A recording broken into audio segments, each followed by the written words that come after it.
right, everyone, we're going to go ahead and get our first class up to the holding pens. We'll be looking for class number 1. These are purebreds, so these are ineligible to sell.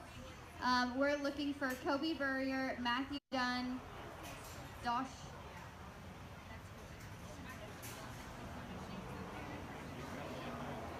Dejan Butts, Matthew Dunn, Jaden Butts, Sam Hyland, Desmond Grogan, and Tyrone Van Echo to the holding pens.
Attention in the barn, we're still looking for Matthew Dunn and Jaden Butts for this class. Is that you?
right, if we can go ahead and have class number 2 of our Expo lightweights. These are our crosses.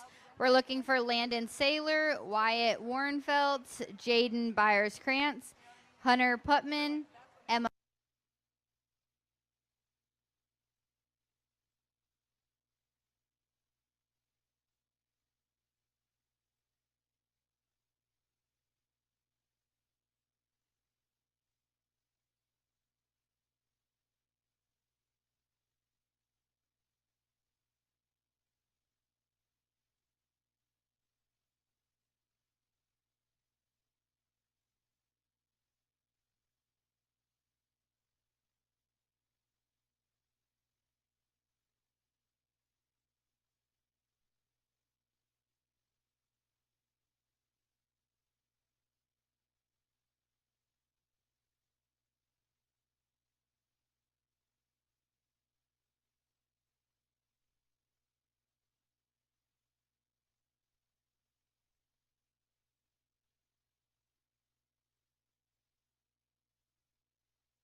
We're still looking for Landon Saylor and Mason Saylor to the holding pins for our next class.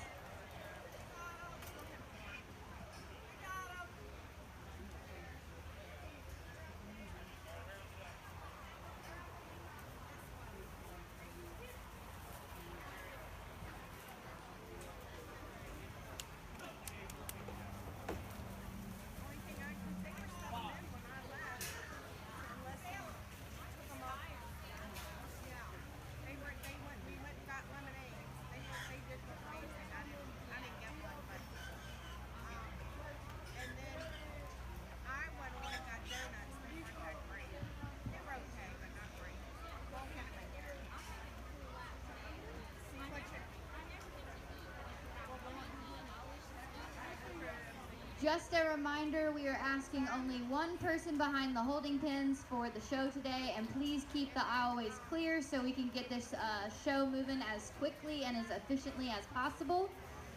I walked going back to the camp and got gathered up on our clothes. And then, well, you're here till Aaron gets here. You might want to rest. And then they came in and they got in their pajamas or took their clothes off, hands off. And we were Well, good morning. It's good to be back today to sort the livestock part of it in terms of market show part of it. I thoroughly enjoyed myself. I thought there was some extremely good showmen last night, and it was real competitive on that top end. And I think towards the top end of some of these classes today, it's going to be extremely competitive. And again, whether you've got a judge that's judging showmanship or you got a judge that's judging the type and kind, it's their opinion. I've done this for close to 40 years. I've got a type and kind of hog that I like. It doesn't take me long to find the type and kind I want, and sometimes you have to tolerate some things. And in this industry now, we're trying to make them stouter and heavier boned and wider and more powerful and more unique and exotic looking, and yet that comes with some problems in terms of feet and legs and whatnot. Raising hogs today is way different than what it used to be. We're trying to make them more like zoo animals than we are just functional livestock. And so functional livestock is what puts money in my pocket and what's easiest to raise and the less headaches. So I'm going to try and find functional livestock that still have a few extras that we can that adapt and fit a show ring setting. And so we've got the three towards the top in this particular class that offer some extras, but one that probably is the most comfortable out here in terms of feet and legs. Angles all read right, and probably doesn't have as much muscle as some of the others in this class, but yet is the most balanced, the most complete, most functional in terms of hip and hind leg. Angles read right in terms of where that shoulder blade set in it. That's the young man's Berkshire appearing barrow. He'll be your class winner. And then we've got a pair of Hampshire barrow and gilt that are similar in kind and type. Powerful hogs that's got great big backs in them. Yeah, I'll grant you that they've got more muscle than our class winner, but both struggle and need to be better going behind in terms of their functional ability, their hip and hind leg. But in terms of hanging on the rail, we'll hang extremely good carcasses. For me, for this judge, they need to be sounder and more complete. Young man's barrow will be second in this particular class, and the young man's gilt on the far end struggles even more going away from you to be any higher in this particular class. Young man's Chester appearing gilt. I like the design and look of this one from the side. She gets a little straighter out of her shoulder, just doesn't have quite enough punch and power to run with the top three in this particular class. Same thing all the way down. We either give up a little bit in terms of muscle, or structurally we're just not built good enough to contend in the top end. Thank you. Placings for our first class of the Expo Lightweights Purebred. First goes to Desmond Grogan. Second goes to Kobe Burrier. Third goes to Matthew Dunn. Fourth goes to Doshi Butt. Fifth goes to Tyrone Van Echo. Sixth, Jaden Butts. 7, Sam Highland. And 8, Matthew Dunn. Your program should read 2, 8, 4, 3, 6, 7, 1, 5. We're now heading into our second class of Expo Lightweights. These are Crossbreds.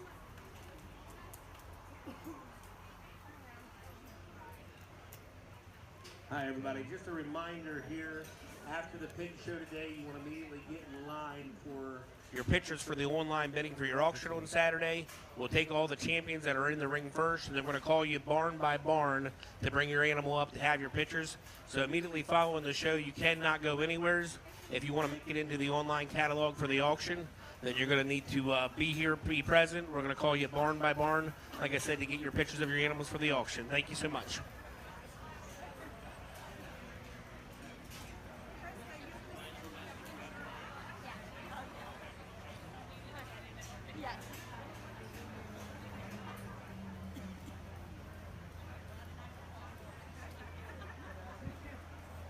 I also want to take a moment to welcome our judge this morning. His name is Todd Krieger. He is from Ohio. He is a graduate from Ohio State University, and he owns and operates the Krieger family farm, raising and selling show hogs and breeding stock from a 70-sow operation. He also has a green farm that he does with his father and his son. So give him a warm welcome. Thank you, Todd, for being here.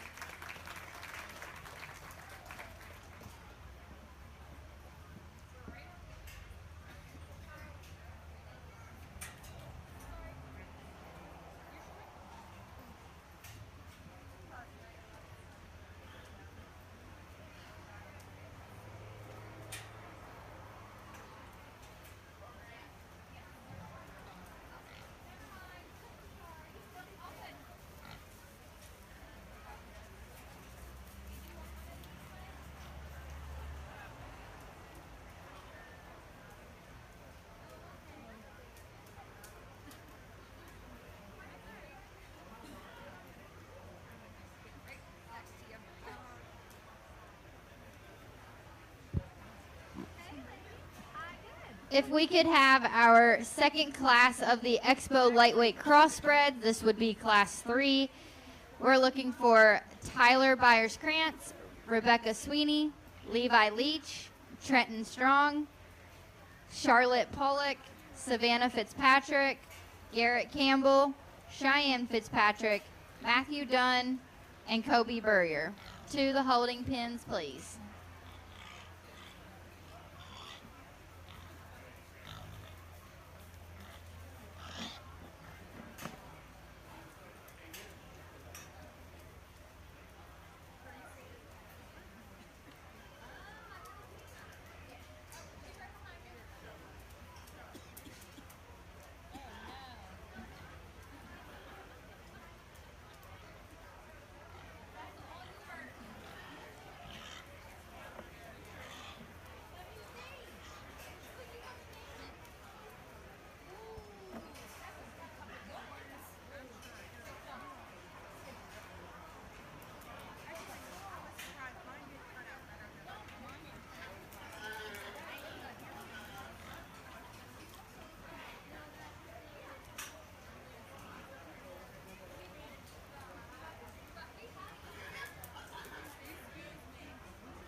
We're getting our next class and got some quality here, top 3 or 4 in this particular class, and yet there comes with some things where we still like to change about all of them. But I think the one that probably has the least amount of holes, the ones that I can live with in terms of skeleton that's built right, a hog that looks like it's performed a little better, probably isn't ate up with quite as much muscle as some, but yet I still think it's the most comfortable. When you get that one through the center part of the ring, watch that one go, that one's got a really neat show pig look.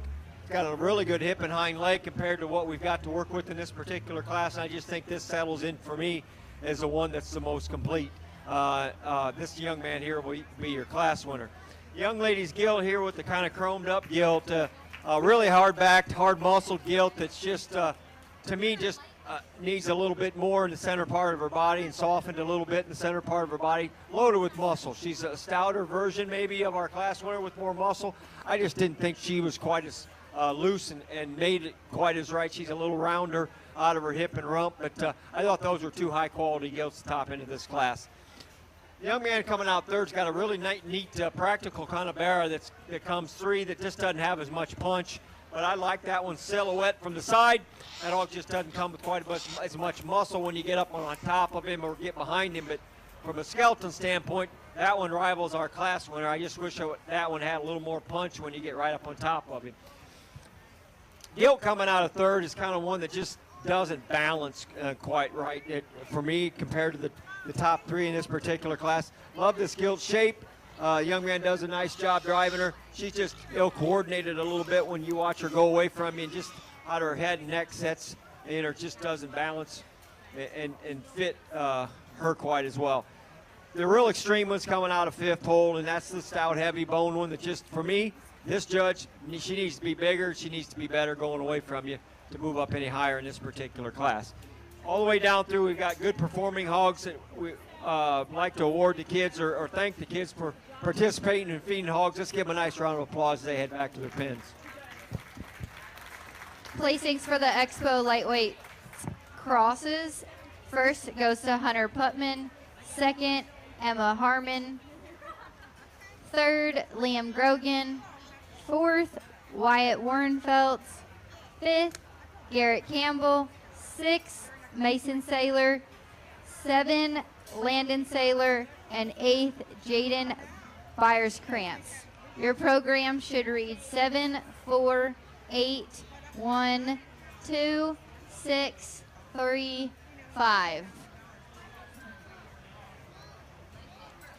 Next in the ring is our Expo lightweight crossbreds, class 2.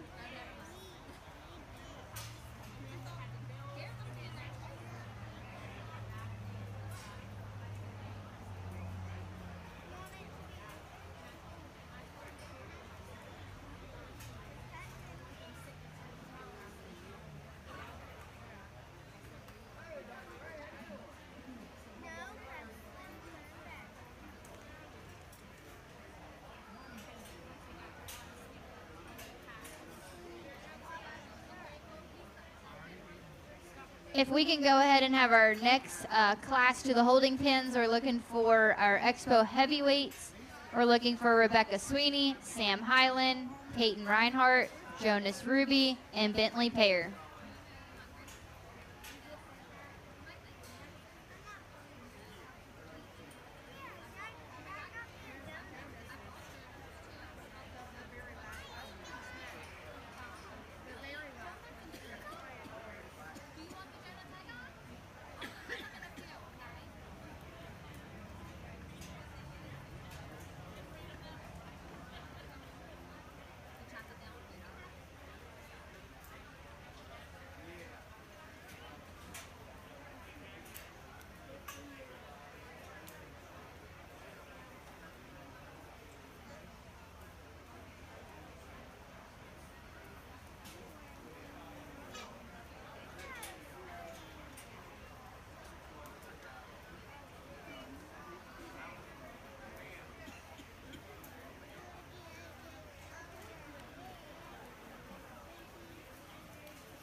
Well, it seems like the gilts, similar to our showmanship last night, have been dominating these early classes, and that's just how they've come to me today. But I thought the two gilts, the top end of this class, were the most like and type and kind. Hogs that have some muscle, hogs that have some structure. I still would like to lengthen the hip and rump out of both of them and make them both ideally a little bigger in their kind. But I thought these two were the practical ones that offered the least amount of holes. And again, you can kind of sort these however you want. The gray or a mousy colored gilt is one that really strikes you because of her skin and hair. Young lady's done a great job, and just color pattern strikes you. That's a really big back one with a big rump, and that one actually goes away from you a lot better than what I thought maybe initially when she first come to the ring. And then the young man's kind of chromed up gilt is one that probably is a safer bet in terms of maybe having a little longer hip and rump, and probably a maturity pattern. I just read this one as being maybe a little bigger in her kind. But again, both are solid gilts. You can kind of do it however you want. For me, the one that just probably puts together a longer a window in terms of being able to probably get there in a more comfortable range with maybe a little longer and more functional and correct hip and hind leg is this young man right here. He'll be your class winner. And then the gray gilt is reserve. Again, I like a lot of things about that one. That one just comes in too round and too small of a package for me, but young lady does a great job driving that one and getting that one shown. The young lady coming out with a barrel next is just a little drier and harder in his makeup, but again, a stout, heavy bone one, just needs more center body and fill. Same thing can be said for the next one coming out, one that just looks like she's had a hard time getting this one quite as full as what she'd like. But that one's also a little rounder and shorter hipped and rumped. Get on down through when we run out of some muscle and maybe run out of some structure in some of the hogs that towards the bottom of this class, but all in all, top end really good.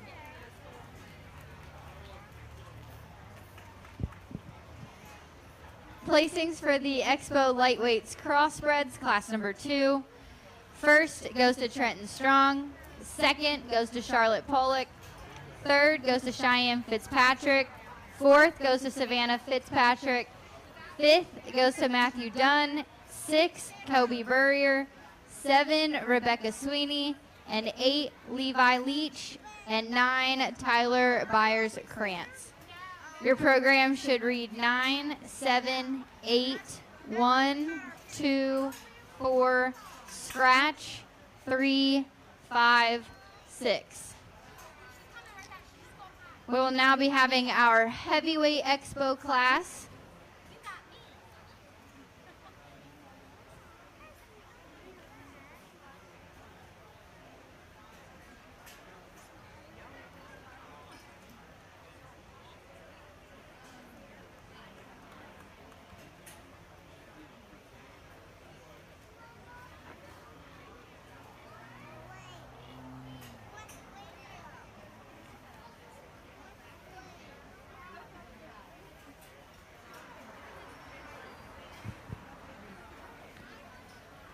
We'll now be looking for our first class of our Berkshires to the holding pins. We're looking for the lightweights. These are Matthew Lewis, Waylon Gladhill, Molly Sill, and Chloe Glass.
we're getting into our heavies, and again, it's whether you want to evaluate these as big overweight gilts or big heavyweight market hogs. It really, in my opinion, the same principles apply in terms of feet and legs and how they're built, how they function, how they use their hip and hind leg. And I thought these were the two that probably did that the best. And yet, in that being said, there's one that probably comes at you square and truer, leaves you probably more comfortably, and yet still has enough muscle. Again, all hogs have a shelf life. And this day and age, and we're going to see a lot of hogs that have probably got some age on them throughout, because I think it seems like we're trying to buy older and older hogs, and so we can jackpot them and keep them around all summer. But I'm not a big proponent of, because I've just never done that. But I know there's people that show 8, 9, 10-month-old hogs, and that's fine. But everyone has a sweet spot where they've got a 2 or 3 week window throughout the summer that hog is really at its best. And you're leading up to that, or then you get to a point where they're past 12 o'clock. And I'm not saying these hogs are past 12 o'clock, because I think they said they're good functional hogs from a breeding standpoint. Just a market weight standpoint, they're out of bounds. And so that's why you have a rule that 300 pounds. And so I can live with that. I'm just here to line them up, the type and kind that I like. The young man's gilt closest to me is going to be your class winner. I think she comes at you square and truer. I still don't think she's perfect going away from you, but I think she's better coming right at you that cancels out this blue gilt. This blue gilt's got a lot of neat things about her. She's a stout-skulled gilt that's got a great big back and rump. The girl does a great job showing it. Again, I just would like to kind of ease that one in, push its elbow pocket in, and make it go a little square and truer away from you. But again, nice top hair. The same thing can be said for this young man with the hat on. It's got the third place gilt. If this one here would be more confident about where she wanted to put her rear foot down when she goes, she kind of searches at times, and it just didn't seem to me like she was exactly knew where she wanted to be. And I thought maybe we could probably, because I think that one types like my class winner, and I could have probably moved her up if I felt she was more comfortable and secure behind. And the young man's Barra that goes out nice, very nice Hampshire mark Barra, just out of bounds in terms of weight for me in this particular class. Then we finish up with a real broody looking blue gilt that probably, honestly, will probably make a better sow than the top couple if you want to talk about that. Let's give these kids a nice round of applause, if you could, please. Placings for the Expo heavyweight class. First goes to Bentley Pear. Second, Peyton Reinhardt. Third, Jonas Ruby. Fourth, Sam Highland. And fifth, Rebecca Sweeney. Your program should read 5, 4, and then there was the 3 add-ons.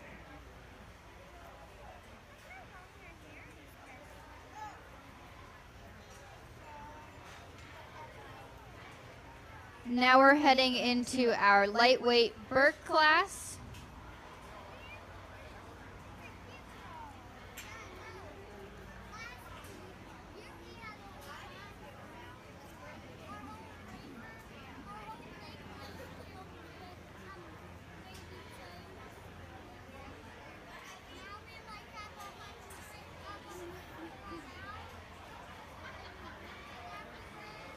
If we could have our medium weight Berkshire class to the holding pens, looking for Miles Kuhn, Cheyenne Fitzpatrick, Marcus Kuhn, Landon Greenwood, Paisley Murphy, Hunter Putman, and Sydney Oler.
only 4 in this particular lightweight class of Berks Bank. We got quality at the top end. The young lady's going to start the class.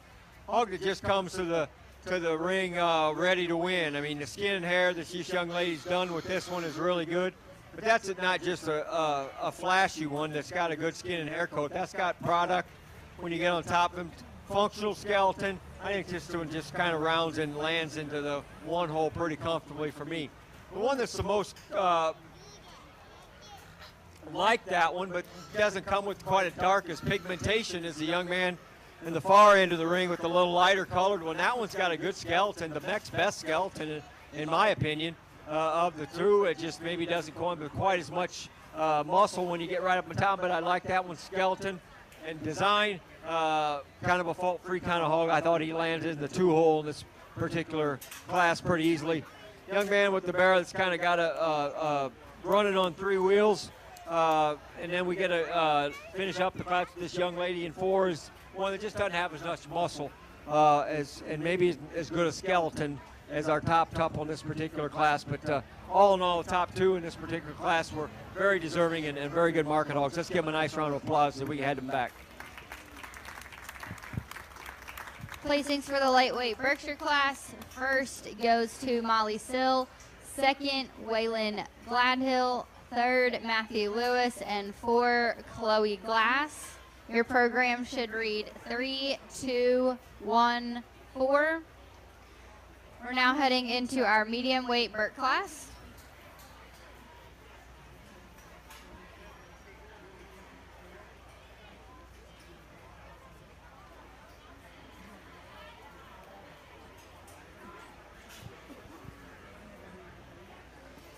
If we could have our heavyweight Berkshire class start heading up to the holding pins, we'll be looking for Erie Hamill, Kerrigan Poole, Trey Glass, Isla Aholt, Blake Gordon, Braden Wetzel, and Carson Greenwood.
Just a reminder for any of the exhibitors that have not signed the large thank you cards, they are up here, here behind me at the table.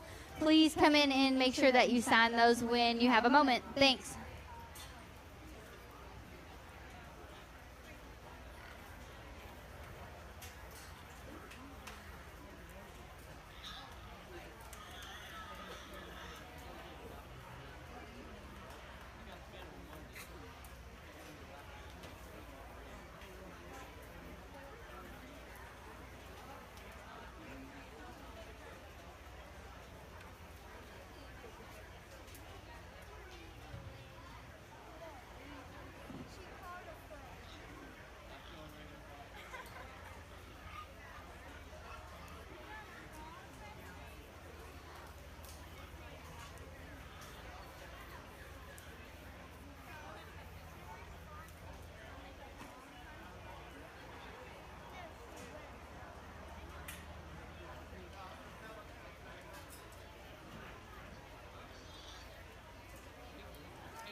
I don't know we got a real handle to lead with and be real comfortable with. I don't think that anyone's going to come in here and tell you that this one absolutely needs to win. I think you have to saddle for some things and maybe wish that you had this or that.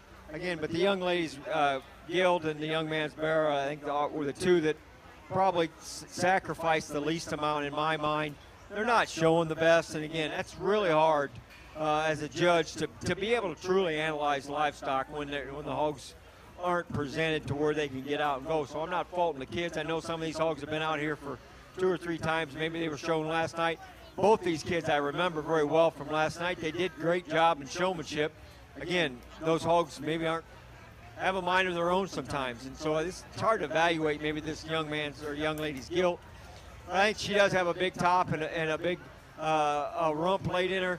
Is when you get that one out and go, she's probably a little more comfortable just in terms of how her skeleton's laid in her. And she does come with a little bit more muscle, and it's probably a bit stouter than the young man's Bear. But I do like the freedom and ease that young man's Bear goes. I just would like to stouten him up and give him a shot more muscle when you get right up on top of him. So for that being said, the young lady will be 1, the young man will be 2 in this particular class. The real stout, heavy boned one. The real stout, heavy bone in this class is coming out of 3. I mean, that's a big muscle hog. Again, if we could put a better hip and hind leg in this one, that one challenges to clear to the top, but that one's left rear just not good enough for me to get him up any higher in this particular class. Nice pattern hog, and the young lady's driving out of 4. Again, a little bit like our second place hog, just maybe not quite as comfortable, a little more tentative on how that one wants to go across the ring. All the way down through and all the way through today, we're going to talk about feet and legs and structure and skeletons, and that's a priority for me. But again, these kids are working hard. Ringmen are working hard. Let's give them a nice round of applause as they head back.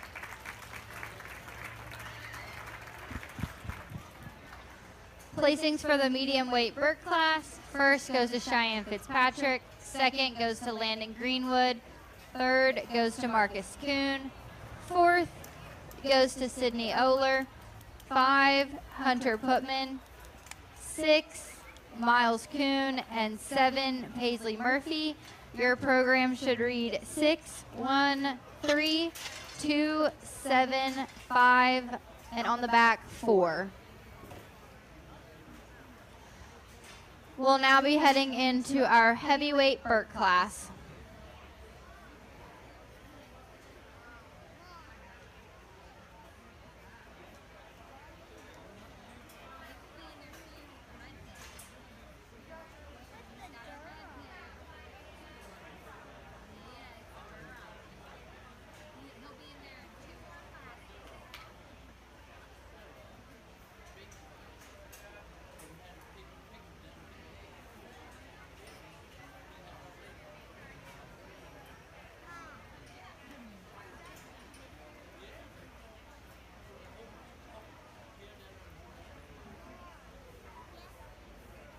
Everybody.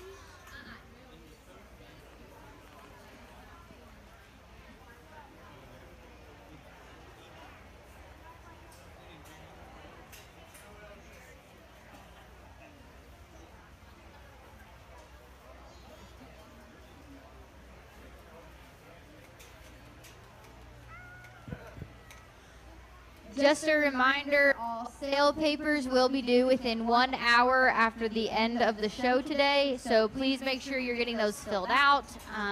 We have them here in the back if you do not have one, but please make sure you're getting those turned in promptly. Thank you.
get in our last class and of the heavies, and the young lady here in front of me's got the obvious winner. I mean, that's a really good Hampshire or Berkshire barrow there that just comes fresh with the. That one looks like he's still going up, and in terms of that one doesn't look like he's been around for 8, 9, 10 months. I have no idea, and I'm not going to gauge on how old, but that one just looks fresh and youthful, and with a big fresh back and a really good cage, and that's a hog that's got some structure, and that's just a nice place to start, nice place to finish out. Let's congratulate her. She'll have your class winner. The young man's gilt, then the dark colored gilt here, the darker colored gilt is the one that chases her the hardest in this particular class. I just didn't think this one was quite as stout or didn't have quite as much muscle. Wouldn't open up quite as much when that one comes right at you. But that's a solid hog to be in this 2-hole. The real comfortable, heavier structured one is the young man's in third. Maybe her head and neck doesn't read as much Berkshire as what our classes started with. But again, that's a functional hog that's got a really good hip and hind leg. I like the square a bit going away, but again, I thought that's a nice place to be in the 3rd hole. Then we get into 4 and 5 and 6, and again, we just, like I talked earlier, maybe don't have quite as much punch. We run into some hogs down to the bottom that don't have quite as much structure to compete in the top end of this tough class. But again, nonetheless, let's give all these Berkshire exhibit enthusiasts a nice round of applause. Placings for the heavyweight Burt class. First goes to Isla Aholt. Second goes to Blake Gordon. Third goes to Braden Wetzel. Fourth goes to Trey Glass. 5 goes to Kerrigan Poole. 6 goes to Erie Hamill. And 7 goes to Carson Greenwood. Your program should read 6, 5, 4, 1, 2, 3, and 7. We'll now go in and select our champion and reserve of the Burt class. We'll then be heading into our Duroc show, so if we could have our lightweight Durocs to the holding pins, we're looking for David Hawkins, Sterling Leach, Levi Leach, and Emmeline Piles.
Really good, nice trio of class-winning Berks here, and again, I haven't probably hidden it very well. I think the two here, in my opinion, are the ones that are going to chase the hardest for that champion spot. I just think they come with a few more extras. Number one, their skin and hair is really on point. They're presented very well. They're shown very well.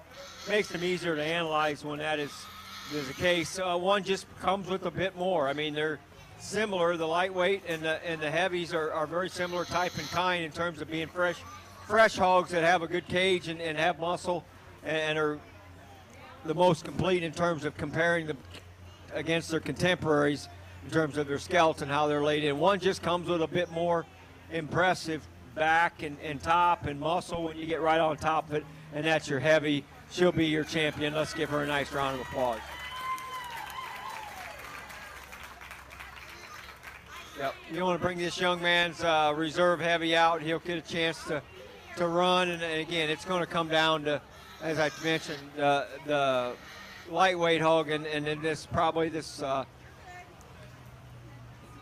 reserve heavy that comes out next. And again, just my kind and type are the ones that we just have tried to use and find. Again, you can like a type and kind, but if they aren't brought to you to be able to use them and say this is what I like, but I have the two that we're going to use, Grand and Reserve, are just kind of how I'm going to try and set a tone and a trend for what we're going to do today, and that's the champion and our reserve champion on the far end. She'll be Reserve, the lightweight. Let's give her a nice round of applause.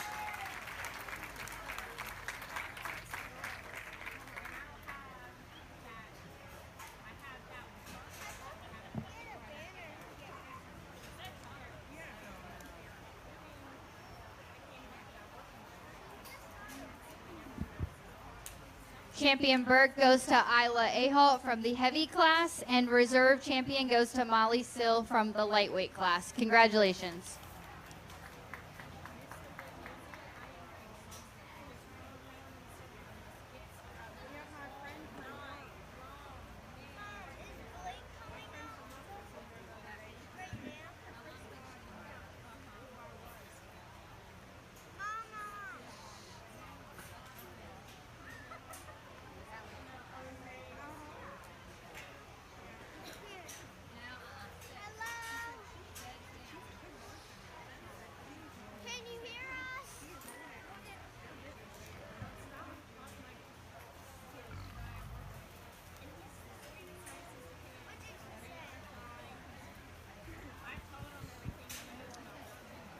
Now in the ring, we have our lightweight Duroc class.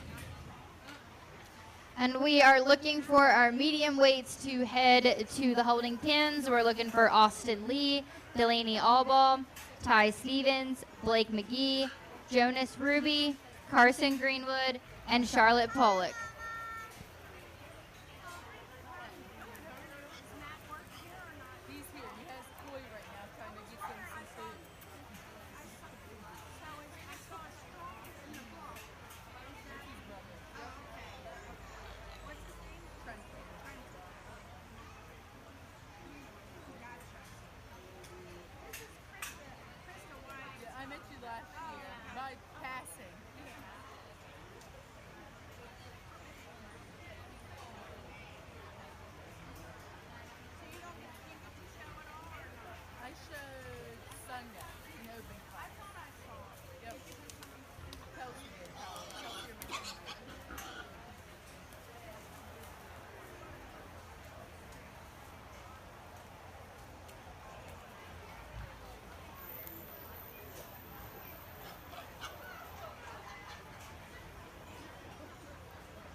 Attention in the barns, we do have a sign-up sheet over by the wash rack for your Bred and Own entry into that class. We will be holding that class before the champion drive. So if you do have a Bred and Own animal that you're entering in the class, the sign-up sheet is over by the wash racks. We've got 3 red gilts that are full of it today, and so it's which one's the fastest or which one's the slowest, however you want to do it, to line them up. But I think that being said, our class winner was never really in doubt in this particular class. The young lady with the Barra is going to have your class winner. That's a hog that's got some productivity and performance. So he's got a bigger cage, he's got a bigger belly.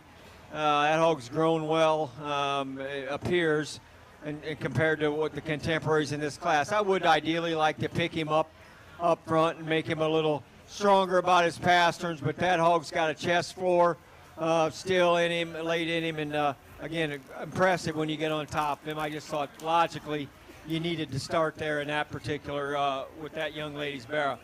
Then again, it really is a crapshoot in terms of which red gilt, because I think they're all very similar. They're very good in terms of their skeletons, but they're also, because they don't have as much to them. They're narrower based. One is maybe a little heavier structured than the other. But again, we've chased these guys around enough. I think we've got them 2, 3, and 4 as the way they are right now. So let's give these kids a nice round of applause as we head them back. Placings for the lightweight Duroc class. First goes to Emmeline Piles. Second goes to David Hawkins. Third goes to Sterling Leach. And fourth goes to Levi Leach. Your program should read 2, 3, 4, 1. And we'll now be heading into our medium weight Duroc class.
If we can go ahead and have our heavyweights, Durocs up to the holding pins, we're looking for Landon Oler, Everin Hebner, Kylie Little, Savannah Fitzpatrick, Kylie Little, Dylan Reidinger, Isla Aholt, Sierra Howe, JC Inskeep, and Landon Greenwood.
Just a reminder, behind these holding pins, please make sure there is only one person behind there so these always do not get clogged up so we can get these hogs in and out. Thanks.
This is a really good class of red bears, and it was just kind of fun to. It's good to it's fun to evaluate good livestock, and especially when good livestock are presented in a way that it's easy for you to evaluate them. And again, I thought these two bears sorted themselves to the top just based on their functional skeletons. I'm not saying that the ones that down the line are cripples, but in terms of their length of hip and length of rump, length of step they take behind, squareness in terms of coming at me and leaving me, still I was the most comfortable with. There's one that probably offers us a little more exotic kind of look from the side, probably isn't busted open quite as much. One probably got a bigger center cage and maybe wants to deviate at the ground when it comes right at you, but is attractive enough headed. So again, it's a kind of a give and take. You know, we talked last night about a lot of kids that were that close from getting being first in their class, and I saw the disappointment in some of the kids' eyes, and I saw tears last night. And I thought this young man right here, weren't you second in class in showmanship? Is a very good showman and got beat, and he was disappointed, and I could see him in the holding pens afterwards. And I'm grateful that he brought me a good hog today, because I'm not trying to say that I'm giving him this because he was second. In my personal opinion, he has the best bear. I'm just thinking that I'm glad that he did that, because he does a very good job driving hogs, and he's got a really good bear. Needs to win this particular class just based on that hog's overall freshness and width and power that one's got. Granted, this one here in the second hole is a cooler looking one. But when that one goes away from you, I just need more in the seat of his pants, and I need more chest and He-Man kind of look when he comes right at you. But I love that one's skeleton, and I love that one's look. He's just not as three-dimensional in his type and kind as our class winner. Then the young lady's bear coming out next in 3. We can talk 3, 4, 5 deep here pretty good, because I think we've got bears in that 3, 4, 5 hole that certainly are class winners at some other county fairs. Where they got into trouble is just the length of their hip and rump and their ability to reach and go and be as secure out of their hip and rump for me to move them any higher. Some got a little bit ouchy up front and a little softer up front, but for the most part, they're good, solid hogs all the way down through. Let's give these kids a nice round of applause as they head back.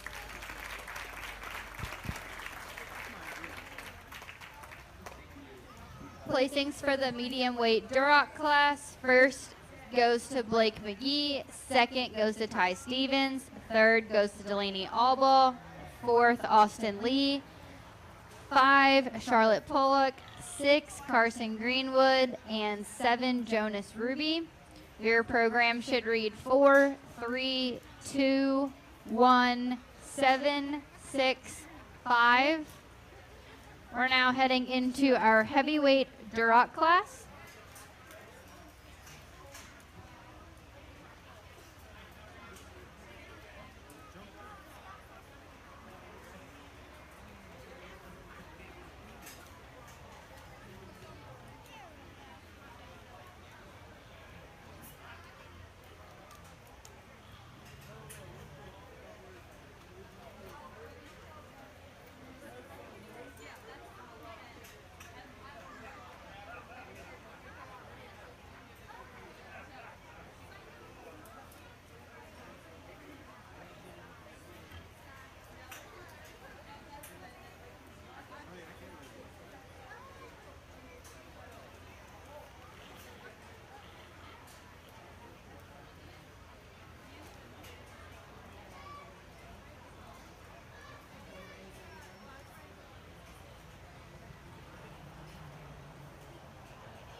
the cupcake to the pig show?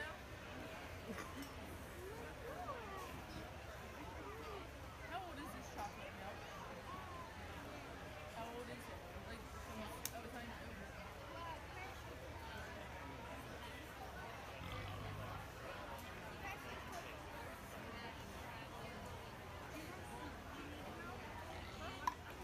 No, he's okay. That's somewhere.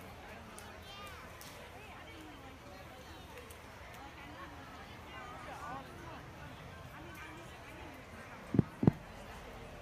Last class of heavies, and again, we're running out of some time, and some of these bears and gilts are running out of some time in terms of just being at their peak. I think we've all seen probably better days with all three of these, but yet in terms of their window, where they, I think, where they're at their peak.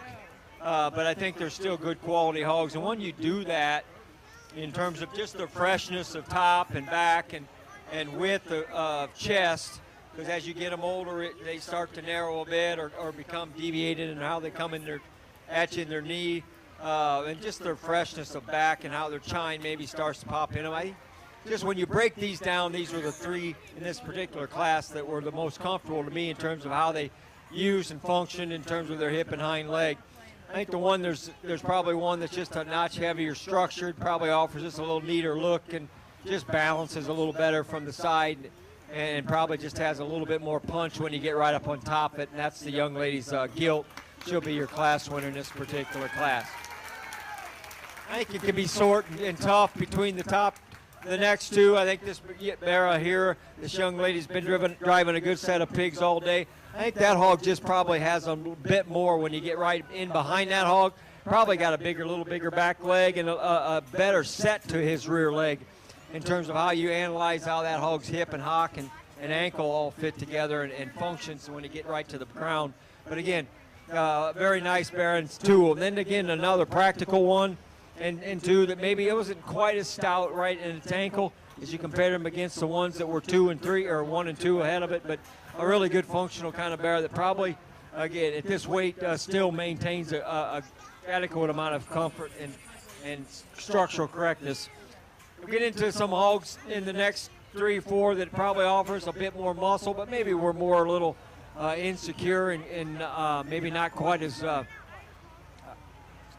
comfortable, I should say. We use that word a lot, but again, that's just in terms of putting a skeleton in terms of their angles that function correctly. That's part of the reasons why we've got some hogs and issues down the line here. But again, those kids have worked really hard. Let's give them a nice round of applause. They head back and we'll pick our champion red one.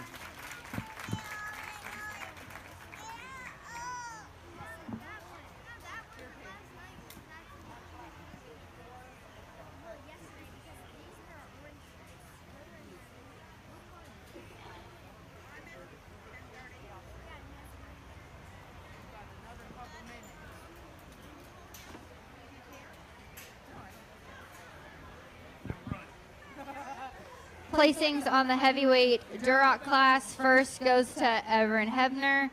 Second goes to Isla Aholt. Third is JC Inskeep. Fourth is Landon Greenwood. Fifth is Kylie Little. Sixth, Kylie Little. 7, Landon Oler. 8, Sierra Howe. 9, Dylan Ridinger. And 10, Savannah Fitzpatrick. Your program should read 7, 1, 5, 10, 6, 9, 2, 8, 3, 4. And we'll now be selecting our champion and reserve Duroc. Our next show will be the Hampshire show, and we do not have many entries, so if we can go ahead and have our lightweight, medium weight, and heavyweights all to the ring, that would be great. We'll stick y'all in the holding pins.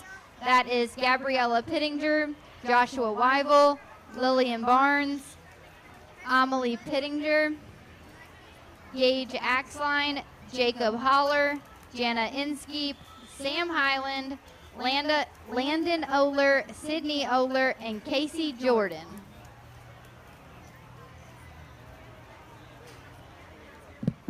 We get our 3 division or 8 weight range out here for a champion red one. And again, we talked them all in class. I tried to describe them to you as I saw fit. I thought within each class, they were the best that we had to work with. The lightweight hog is really a true lightweight hog that's got great shape and muscle. Frame size fits that lightweight. We talked it in class. I'd like to pick that one up front, maybe make it balance a little bit better. We talked our heavyweight coming out of the last class. She's not probably at 12 o'clock, but she was the stoutest one and most comfortable one and the most impressive one when you get, right on top of that one within the class. Maybe it doesn't come to back here to the main deal, maybe quite as fresh. But again, I appreciate that one just for a big hog that's got some structure and bone. Just maybe you like to freshen that one and bust that one open a bit. And then we got one that is the most busted open, the most three-dimensional hog that we probably looked at today. Now again, I'm not telling you that's perfect. That one needs to be better right at the ground, coming right at you. And again, I would like to make that one go just a little more comfortably behind. He wants to jab a little bit. But that one looks like a hog that's just been fed hard, fed right into this deal, and a very three-dimensional hog that is a true market hog. And again, adding all the positives and taking away the things that we'd like to change about each and every one of them, I think the one that just suits me the best and fits for where I'm hoping we can find champions that look like all day long. The middleweight will be your champion. Let's give him a nice round of applause.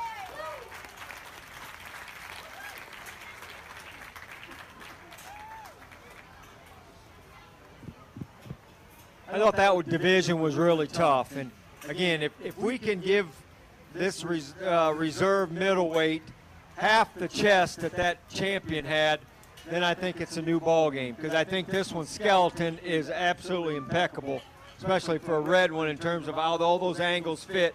That one just needs to be cracked open and given a shot more muscle when you get right up on top of them. But a show pig look and a show pig skeleton, that one has got it. That's a really neat kind of hog. I'd like to have fed on that one a little bit this summer, but he'll be your reserve champion. Let's give him a nice round of applause.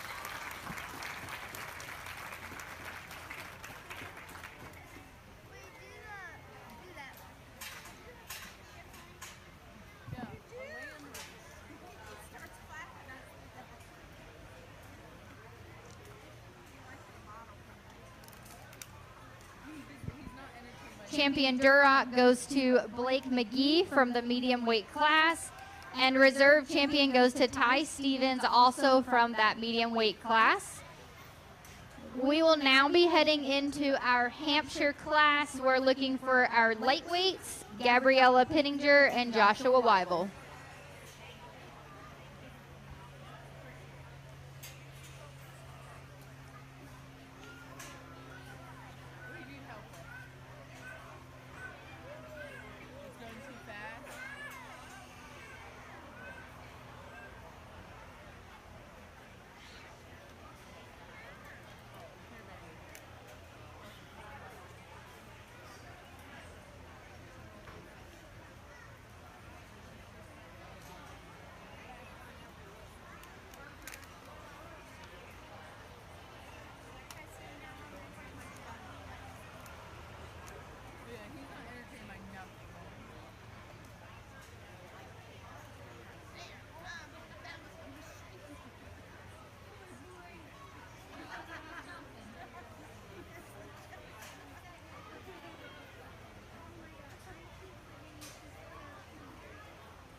As we head into our HAMP class, I want to take a few minutes here to thank our show sponsors here today. Our sponsors that make this all possible are the Tall Oaks Farm, the Weibel family, Chestnut Hill Farm and Market, David Koblentz Trucking, Farmers Transportation Services, South Mountain Collision Center, Magnolia Meadow Farm, Dennis Trucking, Jack Den Farm, Reese Snyder's Farm Supply, the Matthias family, Randall Alexander Well Drilling, Alexander's Plumbing, DPT Show Cattle and Pigs, Montgomery Irrigation, and Gorman Transport. Please give all of our show sponsors a round of applause, and thank you all for your support.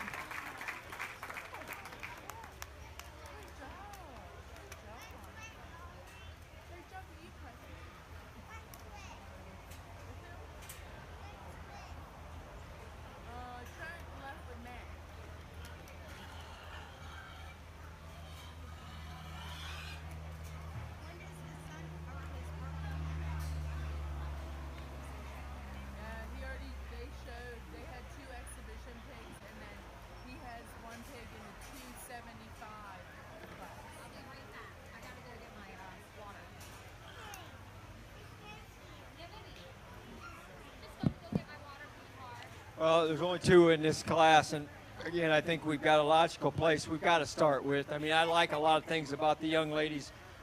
Hampshire gilt, she's a sharp-fronted one, and front 2/3 of that one's really good.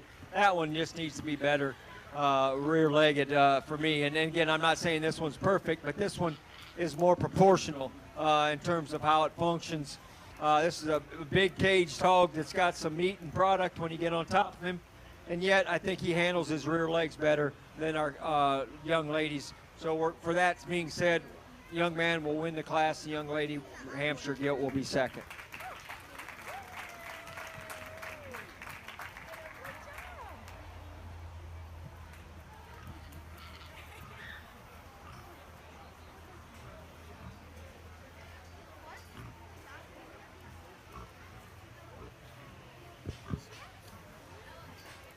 Placings for the lightweight Hamp class. First goes to Joshua Weibel, and second goes to Gabriella Pittinger. Your program should read 2-1. We're now heading into our medium weight Hamp class.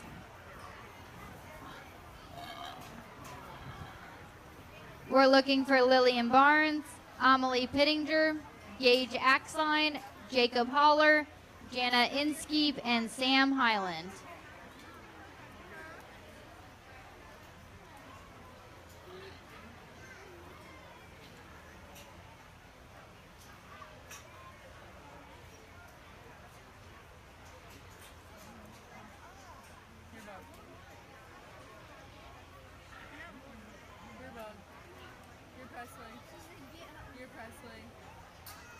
Stop being rude. They're your friends. You gotta be nice to your friends.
Oh, right, we can leave the third one out. Logical winner here in my mind. This young man right here has got your class winner. Let's give him a nice round of applause. This one comes in the ring, and she's got a really stout look about her mug, and she's got a really big back plate in her. Awesome in terms of her ability to get out and go and be the most comfortable out here. This breed is not one that is easy to raise. I've raised it since I was a junior in high school. I'm not going to tell you how long it's been, but it's been a while. And it's hard to raise them. It's rewarding when you can make really good ones, but it's difficult breed to deal with. But there is something about the belt that attracts a lot of kids, and it's important that we've got the belt, this breed, or we wouldn't have belted crossbreds. So that being said, I got logically the young man's got the class winner. I think the one that's most like her is the other young man with the kind of off-belted gilt with the white leg. She's going to be second. She's the most impressive, next most impressive when you get up on top of her. Maybe not quite as comfortable when you get her right out there and going, but she's the more three-dimensional one. Type and kinds like our class winner. I thought she needed to be in that second hole. Young lady's belted bear is probably a bit more comfortable than our second place, but just didn't give us and offer us quite as much when you get right up on top of that one. But nonetheless, the top end in this particular class are really good ones. We got some structural issues when we get into talking the bottom end. But again, let's give these kids a nice round of applause as we head them back.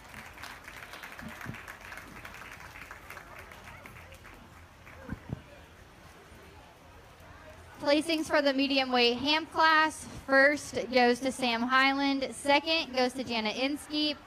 Third goes to Amelie Pittenger. Fourth goes to Gage Axline. 5 goes to Lillian Barnes. And 6 goes to Jacob Haller. Your program should read 5, 3, 4, 6, 2, 1. We'll now be looking for our heavyweight hamps to the ring, looking for Landon Oler, Sydney Oler, and Casey Jordan.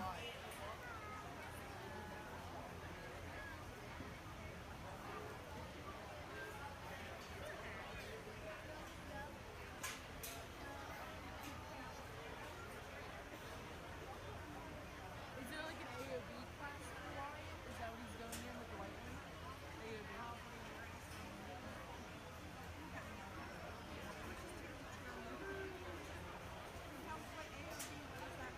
All other breeds.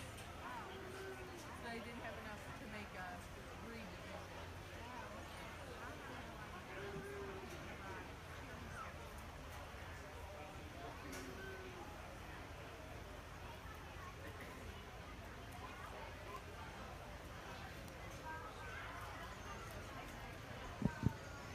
After this class, we'll be selecting our champion hamps. Then we'll head into our Hereford class. So if we could go ahead and have those to the holding pens, we'll bring all of them down. Looking for Mackenzie Forrest, Are you guys keeping any of them? Katie Glass, Abigail Schreiner, and Braden Wetzel.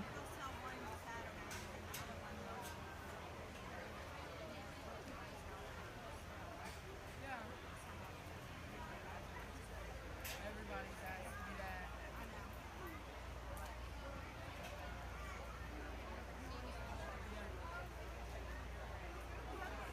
Did he like the white one? The white one was a favorite.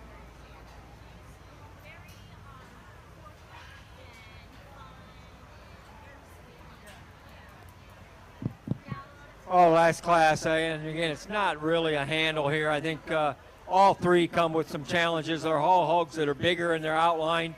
Probably give up a little bit in terms of just true muscle shape. For the Hampshire breed is known for the meat animal, the meat hog, and again, we don't have that crisp top when we get on top of these, and they're very good market hogs. I don't know if we've got one that just says I'm a show hog and I need to win this particular county fair or this particular class. I think there's give and take. The one that probably just for me is the most fault-free, and then that's close even in saying that is the skeleton is still comes back to me in terms of which one I feel like I'm most comfortable in using, and that's the young man right here in the center of the ring. He's going to be first in this particular class. The young man on the far end will be 3. And then the one that just struggles a bit out of her hip and hind leg, maybe an injury, I'm not sure.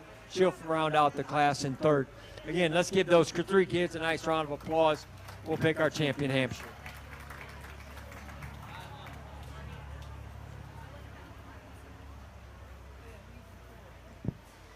Placings for the heavyweight Hamp class. First goes to Casey Jordan, second goes to Landon Oler, and third goes to Sydney Oler.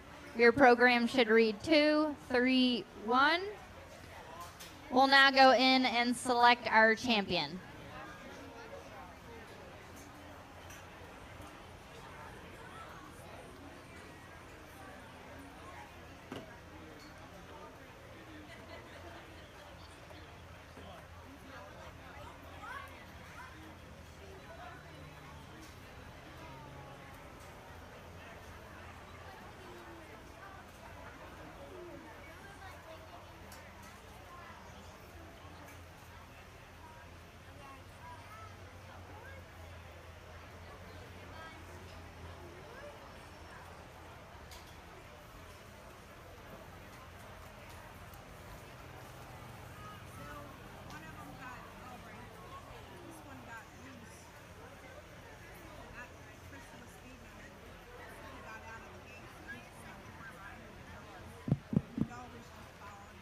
Again, we didn't probably have the depth as we did when comparing them against the red ones, but I still think we've got a nice champion. They're very deserving, and I think will look the part when you bring them back all together. The middleweight will be your champion. That one's the stoutest featured. That one's got the back and muscle that we would like to have in a Hampshire hog, and yet from a skeleton standpoint, that one's probably as good as we can expect to make in a Hampshire in this particular setting. So let's give this young man a nice round of applause and nice congratulations to him for having his champion Hampshire. Are you surprised by that? Congratulations.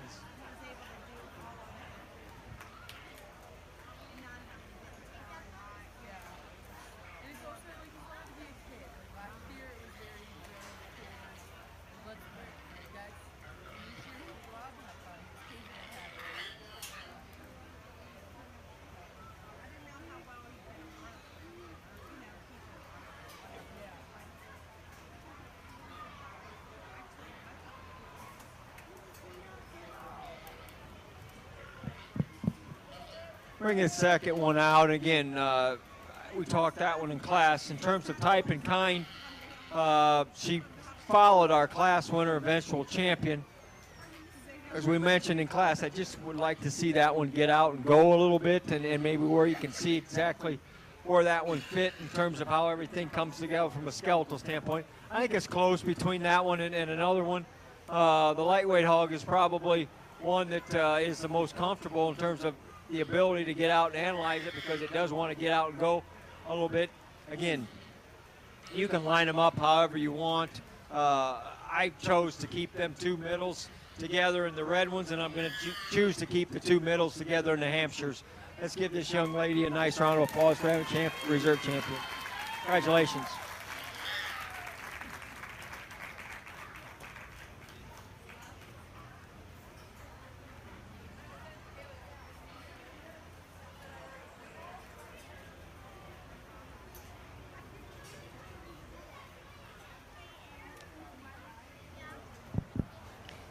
Champion Hampshire goes to Sam Highland from the medium weight class, and reserve champion goes to Janet Inskeep, also from the medium weight class. Congratulations. We'll now head into our Hereford show, starting with our lightweight class, looking for Mackenzie Forrest and Katie Glass.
Well, this is a breed that is really starting to become popular amongst a lot of show pig enthusiasts. This breed's probably done the most improvement from a breed standpoint from where they were 4 or 5 years ago to where they are now. And so it's neat that we are, you know, they were just passed off as just another minor breed several years ago, and now they're actually starting to make hogs, and we're starting to put some together. And I'm not saying that these are in that league, but we're making this breed better, and these are good hogs that we've got here in the center of the ring in this lightweight division. And again, to me, it just comes down to, and again, if it's close, I'm going to use the one that's just the more comfortable in terms of how that one gets and goes and across the ring. Young lady with the barrel is going to have your class winner, and the gilt will be second. Let's give both these young ladies a nice round of applause.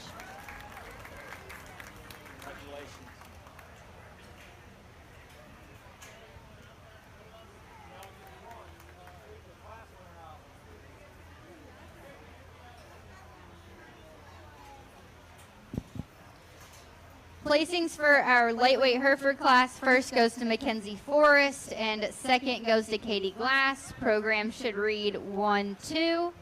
We only have single entries in the medium weight Hereford and the heavyweight Herefords. So we're going to go ahead and bring all of those in for a champion Hereford drive.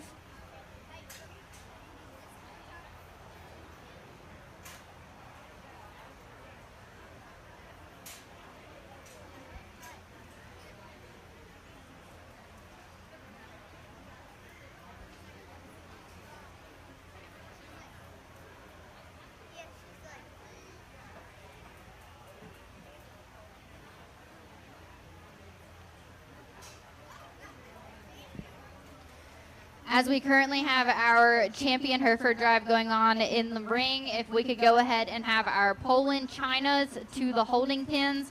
We're going to go ahead and bring all of those up. So we'll be looking for Aubrey Bissinger, Lillian Barnes, Delaney Ogg, Tyrone Van Echo, Autumn Stevens, and that'll do it. Only 4 in this breed, so we kind of limited in terms of our heavies and middles. Again, the lightweights shook out about right. We just went ahead and brought the reserve out just so we had all 4 of them out here. I think it becomes pretty simple between this middle or this lightweight drive and then this exotic looking one kind of here. I assume is the middleweight. A really neat looking one from the side. Maybe, again, isn't busted open and have as much three-dimensional kind of a look for me. So it's, that being said, your champion is your lightweight, and then it's come down to our reserve lightweight in that middle there, and I'm going to choose to go ahead and keep those 2 lightweights together. They'll be your grand and reserve. Let's give them a nice round of applause.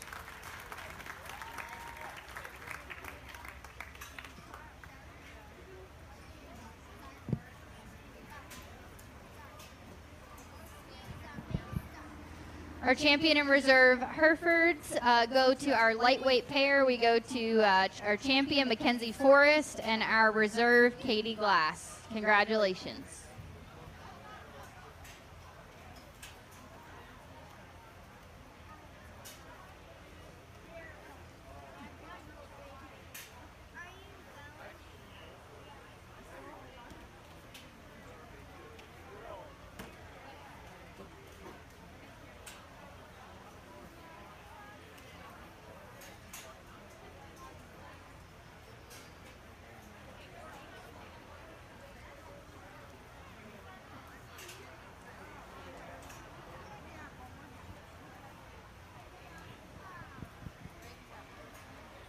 We'll now be heading into our Poland China show. We'll be looking for our lightweights.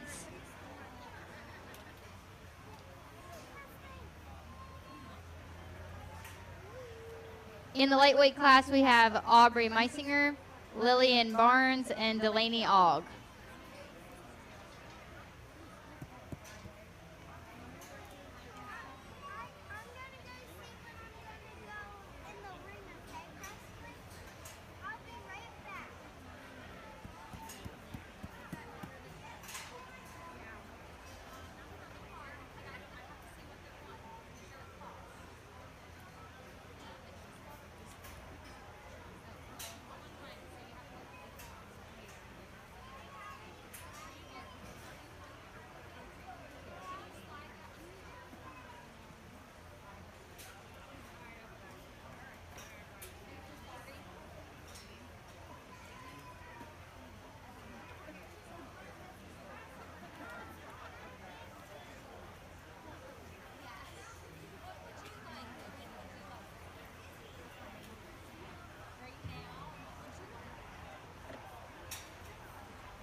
With the limited number of spot entries that we have as well, we can go ahead and bring those to the holding pens. So we'll be looking for Danica Wynn, Peyton Campbell, Amelie Pittenger, Briggs Walton, Leah Gordon, Adeline Eves, and Knox Axline. So go ahead and bring those spots to the holding pen.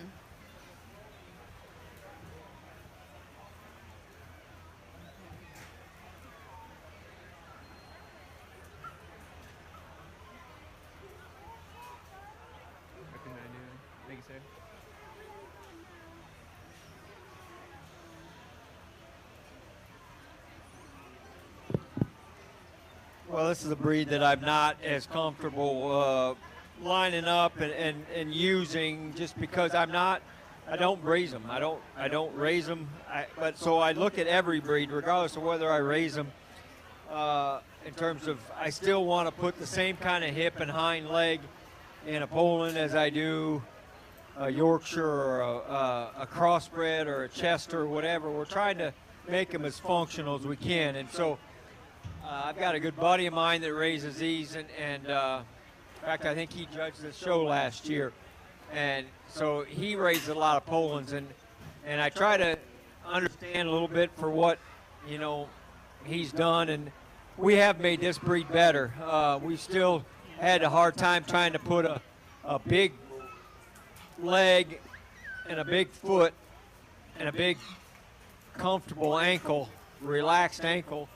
In a Poland hog, and I think all three of these actually do this pretty well. Some of these can get kind of straight at times and rigid in their ankle, but I don't have as much problem with that sorting them in this particular class. I think they're all comfortable. That we run into some things in terms of just frame size and maturity in this particular class. The young ladies.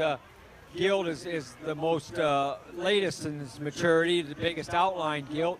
Probably doesn't have quite as much power when you get right up on top of it or watch it come right at you, but I just think that one offers us a little more look from the side and just a little more elevated kind of a look. For me, I'm going to go ahead and use that young lady's gilt to start the class. Yes. And,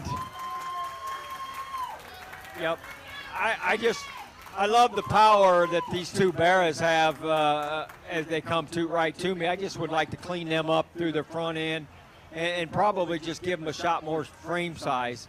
They do make good lightweight hogs, but I just struggle with seeing these at the 270, 80 pound range. In time, they also become a little bit shorter about their hip and rump. But again, you can kind of line them up however you want. I chose to start or be second with the young lady, the far end with the that's coming towards me. She'll be your second in this particular class, and we'll round up with one that's very similar in type and kind in third.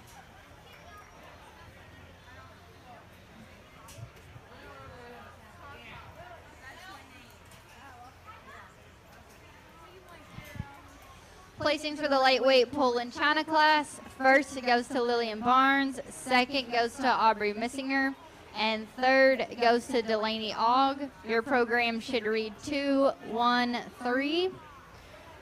We'll now head into our medium weight Poland China class with Tyrone Van Echo and Autumn Stevens. We do not have any entries in the heavyweight Poland China class, so after this we will select our champion. If you have a spot that you have not brought up to the holding pens, please bring them up now.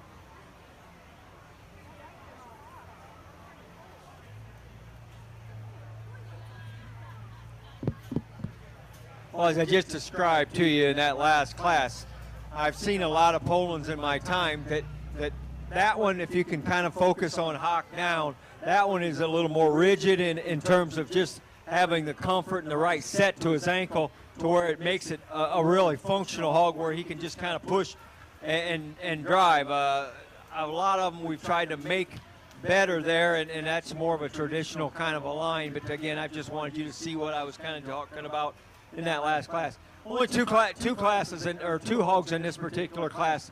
Wish this one here would come to me on 3 good tires. We've got a flat on this young lady's because it's harder to analyze that one. Just isn't able to kind of go off his left rear. That one can get kind of interesting and kind of good if we had one that was where he was ready to rock and roll today. So that being said, by default, I'm going to go ahead and have to use this young man's barrow here. I wish I could make him a little more ideal in terms of how his ankle sets in him like our other barrow, but still that one's a bigger outline like we talked about in that first class. I like that one's extension. That one has great shape. I get maybe a little nitpicky on how that one set his rear foot, but that one's still certainly deserving of our class winner and moving into our champion drive. So 1, 2. Placings for the medium weight Poland China class. First goes to Tyrone Van Echo, and second goes to Autumn Stevens. Program should read 1, 2. Like I mentioned, we do not have a heavyweight any entries in that class, so we will go in and select our champion drive now. Well, I'm kind of glad that it worked out this way. In terms of when you bring these two back together, they're very similar in type and kind. They're a little bigger outline, hogs that are more functional than what you had to work with in their contemporaries in their classes. I like these two in terms of their type and kind, how they fit together. One probably is a notch heavier structured. One probably has a more ideal kind of set to the rear leg. And one comes with just a little bit more, a sharper kind of a package in terms of pigmentation. Young lady will be your champion in our. And then we're going to go ahead and keep them two together. Our heavyweight will be your reserve.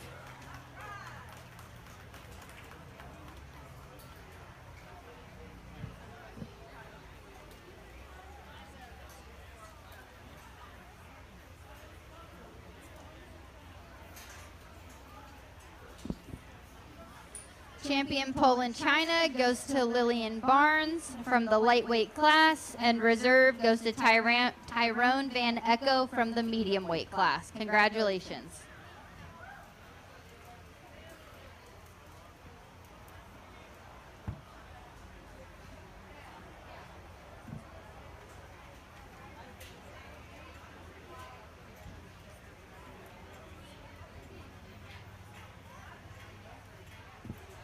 We'll now be heading into our spot show. We're looking for our lightweight class. This has Danica Wynn, Peyton Campbell, and Amelie Pittenger.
Good place to start in this particular class. Young lady brings me our class winner. This one just gives you a neat look when it hits the ring. That one's gets out and goes and offers us enough structure that we can appreciate. I think that's just a good spot, a very good place to, pun intended, spot to start in this particular class.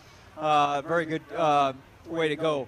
Then we get into some issues with feet and legs and structural sound. It's just not one that we can just kind of figure on lands right in there in terms of just their ability and effort to get out and go. We've got one down there that's a little straighter about its shoulder and made wrong in terms of hip and hind leg, and we've got another one here in the same boat. Again, I'm going to choose to go with the one that's a lot, maybe a bit bigger in its outline. The young lady here will be your second in this particular class. And then the hog that's just not big enough, in terms of maturity, it will be 3.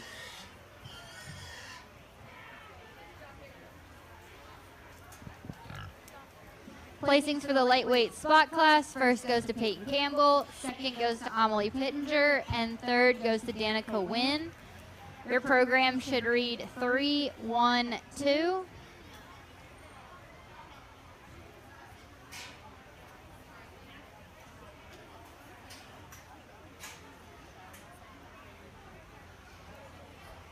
Next is our medium weight spot class. We have a single entry with Briggs Walton.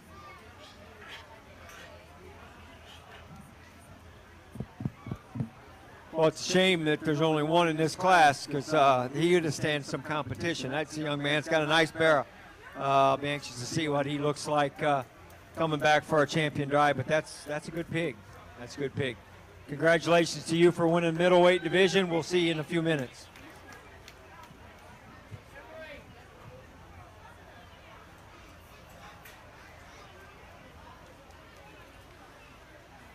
Next in the ring, we'll be looking for our heavyweight spot class. This is Leah Gordon, Adeline Eves, and Knox Axline. After this class, we'll be heading into our champion spot drive. So if we could go ahead and have all of our Yorks to the holding pins, we'll be looking for Dixie Eckenrode, Ashton Ujarowski, Braden Ujarowski, JC Inskeep, Jana Inskeep, and Destiny Briggs.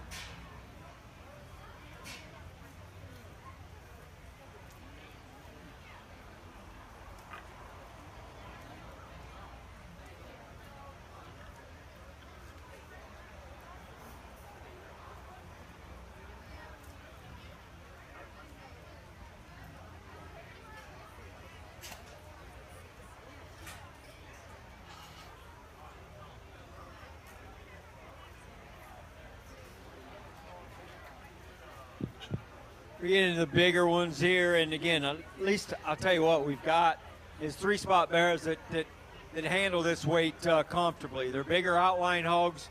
They're hogs that still have better than average skeletons laid in them. We don't have to make excuses for that. I think it just comes down to one is probably being a little more ready in terms of skin and hair, presentation, and probably one that's closer to that 12 o'clock window that we try to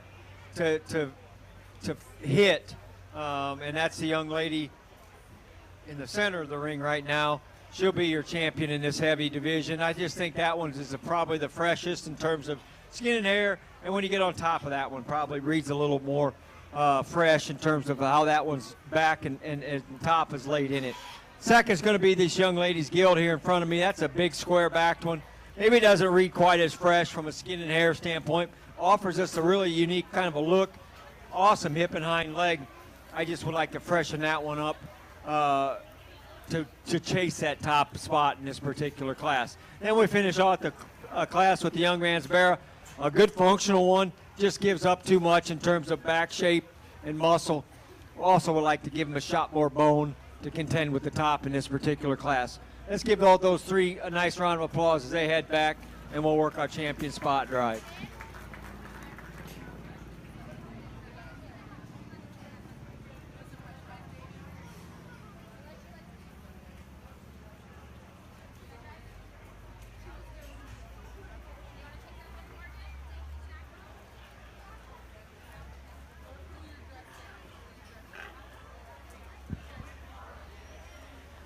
Placings on the heavyweight spot class. First goes to Leah Gordon, second goes to Adeline Eves, and third goes to Knox Axline. We'll now be heading into our champion spot drive.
You might have thought I drifted off a little bit there, but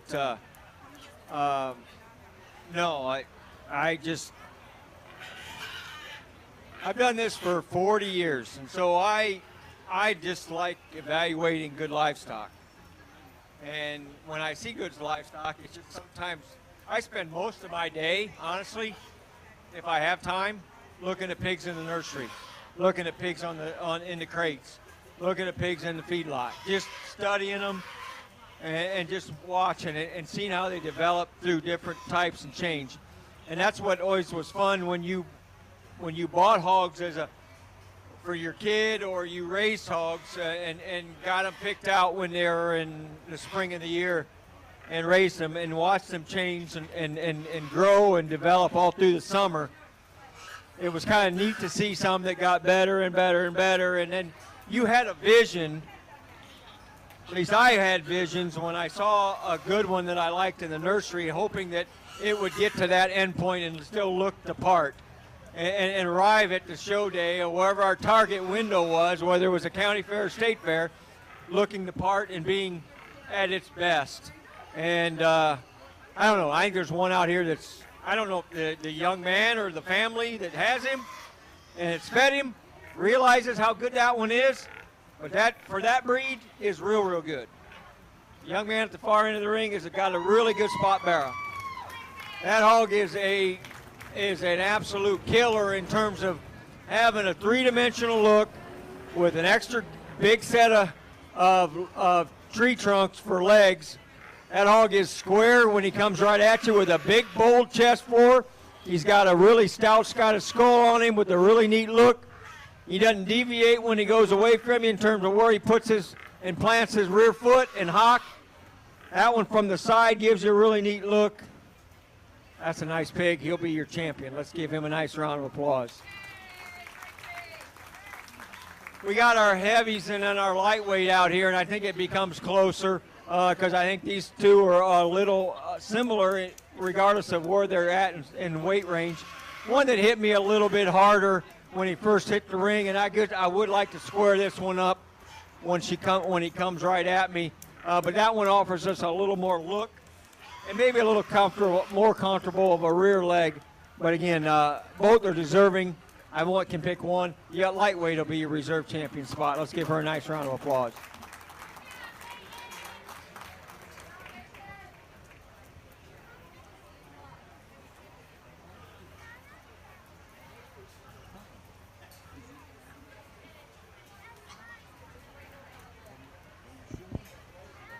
Champion spot goes to Briggs Walton from the medium weight class, and reserve champion spot goes to Peyton Campbell from the lightweight class. Congratulations.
We're now heading into our York show. This is our lightweight class.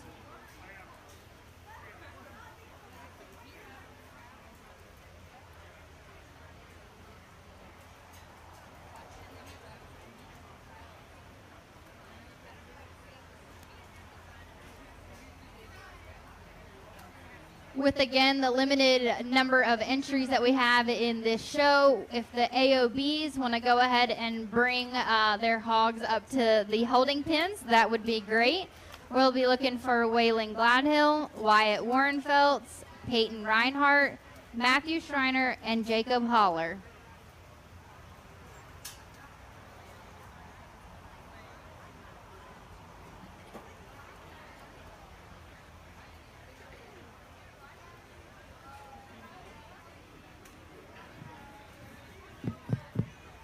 Lightweight Yorks, and again, this is another breed that I've probably raised more of than any of the time that I've raised hogs. I started with Hampshire and in Yorks, and when we start putting them together, and I worked for a purebred Yorkshire breeder out of college, and that's kind of what got me hooked here. And I've always tried to incorporate them because this breed, like no other, is one that's used a lot, and we've gotten farther away from this breed in making crossbreds over the years, just for the simple fact that the more flash and the more color we can seem like if we put in a club pig, the easier they'll sell. But Yorkshire, the mother breed, supposedly, or that was the moniker that we always put on it, was one that you had to have a certain percentage of Yorkshire in your sow herd if you wanted to have hogs or sows that laid down and raised pigs and had them comfortably. So that being said, we've got a couple bears out here that offer us a lot more shape and muscle, that were fed probably maybe a little differently than another one, but yet maybe don't balance and kind of come together for me quite as well as another one that's got the most comfortable skeleton, got a neat look from the side. Maybe if we jumped on that one a little bit with a little supplement or a different feed program, but that one comes to me as a shorter backed, holds its top line together a little bit better for me, gives up a little bit in terms of muscle, but I'll give up a little bit if I can get a better correct skeleton. Young lady will have your class winner. Let's give her a nice round of applause. And I think it's close between the other two. I think they're very similar in type and kind. Big top, big rear-ended hogs that maybe just don't balance from a size standpoint. Been a little more difficult for them young men to get them driven and maybe to evaluate. But for me, I guess the one that probably kind of is the closest to our class winner be the young man to my right, or my left, excuse me. He'll be your reserve or second in this particular class. We'll finish up with the young man with the far end of the ring there. He'll be your third in this particular class. Nice class to start the Yorkshires. Let's give these kids a nice round of applause. Placings for the lightweight York class. First goes to Dixie Eckenrode. Second goes to Braden Uzrowski. And third goes to Ashton Uzrowski. Your program should read 1, 3, 2. Next, we'll be heading into our medium weight class. We have 2 entries.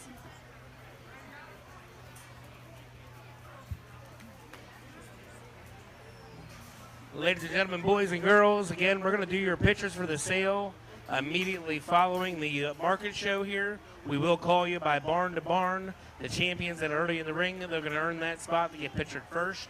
Aubrey Knott, she's out here. Aubrey, you around here? Aubrey and there's Kelsey. Aubrey and Kelsey will be here. They're going to be taking your pictures. I think Cora and Chloe have volunteered to get the heads of the pigs. All the help they can get out here to get these pictures will be greatly appreciated. Again, everybody right here after the market show is completed, we're going to start these picture process.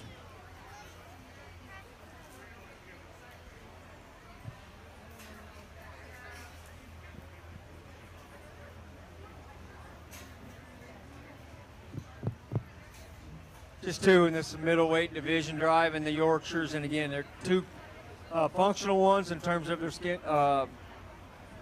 skeletons, how they're laid in. And the muscle is probably, there's an advantage that this one here has over the other one. And when you start analyzing how they go away and come and track, come towards you and leave you, one's probably a little better in terms of where they hawk sets in it. And I'm going to choose to stay a little more cautious or safe in terms of skeleton. That'll be the young lady here in the center. She'll be your class winner, and then we'll finish out here in the second hole with this Barra here. Again, nice pair in the middles. Let's give these 2 exhibitors a nice round of applause.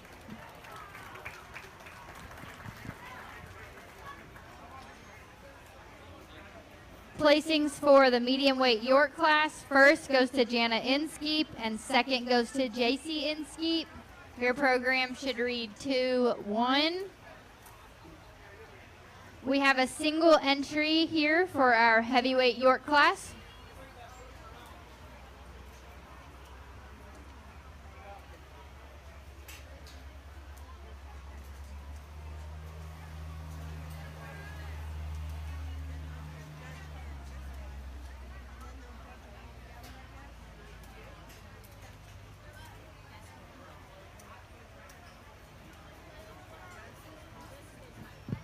as we bring out our champion light and champion middle. This one wins the heavies by default. And again, we talked about a couple other breeds where they were just single entries that would have stood a little more competition. And I think we just did that in the spot breed. I thought there was a spot bearer that was a single entry, and he won it pretty handily in that overall. And I think that same thing can be said here. Our heavy Barra here is one that's a bit stouter than the other two. Still, from a functionality standpoint and ease and range of motion, that one just offers too many things for me to not use. Your heavy will be your champion Yorkshire. Let's give that young lady a nice round of applause. So then it comes down between our light down at the far end of the ring and our middle here. And again, I still like one that looks good from the side. It's got that proportions and balance is really good from the side. Maybe both of these give up a little bit in terms of structure, and both of them give up a little bit in terms of base width. But again, for the one that to me that just follows our type and kind that we've tried to preach all day, our lightweight will be a reserve champion. Let's give her a nice round of applause.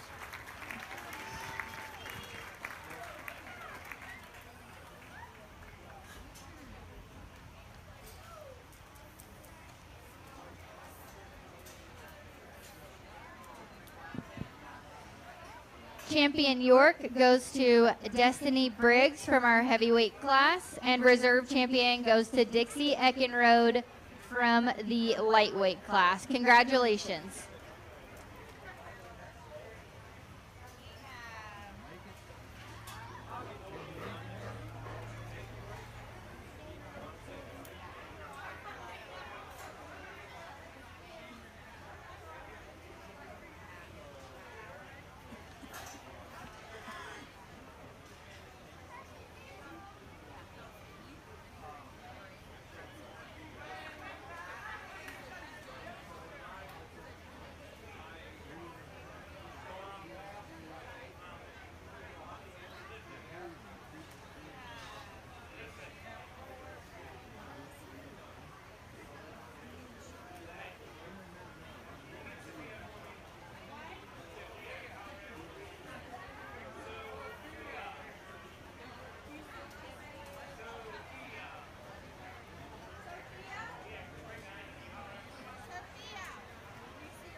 Let me go ahead.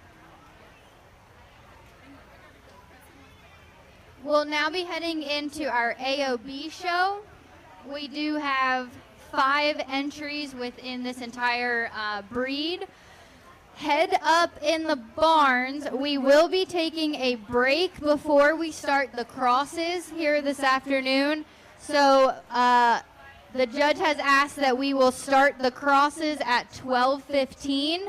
So once the AOBs are over, we'll be taking a break, and the Crossbred show will start promptly at 12:15.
First class AOBs, and I'm assuming, I shouldn't assume, because I mean we've made the landrace and Chesters kind of look very similar in how we've done things and put things together, and so I'm not assuming, I shouldn't assume that we're looking at land races or Chesters, but the young lady, regardless of what that one is still the breed champion or the class champion in my regard.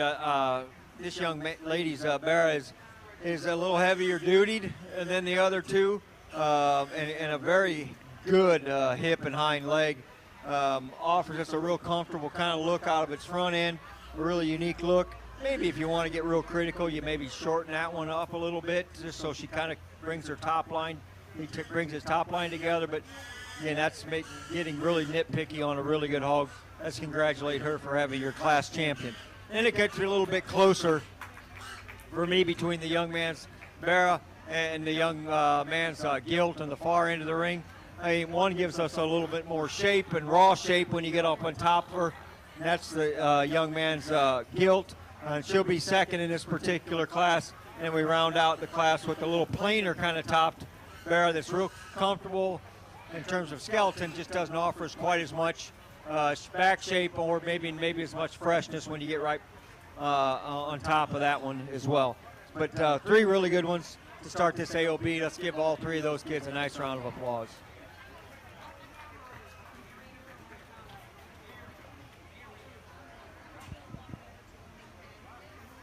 Placings for the lightweight AOB class. First goes to Peyton Reinhardt, second goes to Wyatt Warnfeltz, and third goes to Waylon Gladhill. Your program should read 3, 2, 1.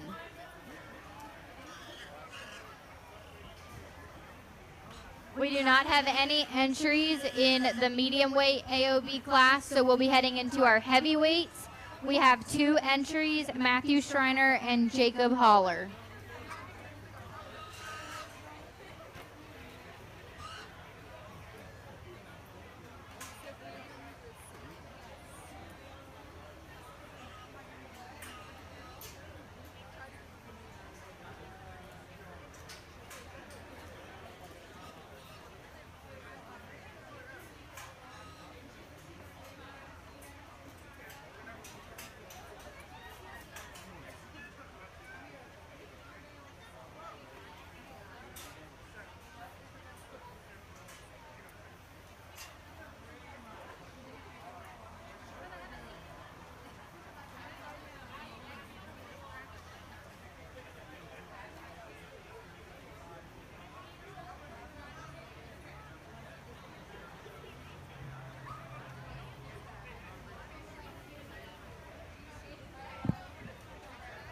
Champion are our heavies of our AOBs, different kind and type in terms of spectrum, where there are the young man's Tamworth appearing Barra is a big center, 3-dimensional hog that maybe is not quite as neat about its head and whatnot, but offers us a lot more product than our young man's Landrace or Chester down here, the white one here. But I just like this one's look from the side. I would ideally like to fill this one a little bit more and maybe give her a shot more bone. But again, I think if we follow type and kind of what I've done all day long, I still need to land on this one as our class winner. Let's give this young man a nice round of applause. Our Tamworth will be second in this particular class.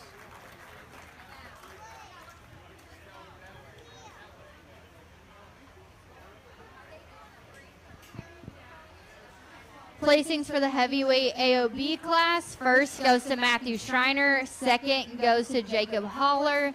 Program should read 1, 2. We'll now select our AOB champion. Or our class one winner back out, and again, type and kind, they're similar in terms of how they look from the side. It's when you get it right up on top of them and watch them come and go is where there's a distinct advantage that the young ladies has. Again, he'll be your champion of the AOBs, and he'll fit right in with our champion drive at the end of the day. I think all the breed champions we've had thus far are very deserving of it. Let's give her a nice round of applause for having a nice AOB champion. We bring our second in that first class winner that was championed back out here, and the two white ones are very similar in type and kind. We talked about the young man's gilt in the very first class having a little bit more shape. That's why that one rolled second.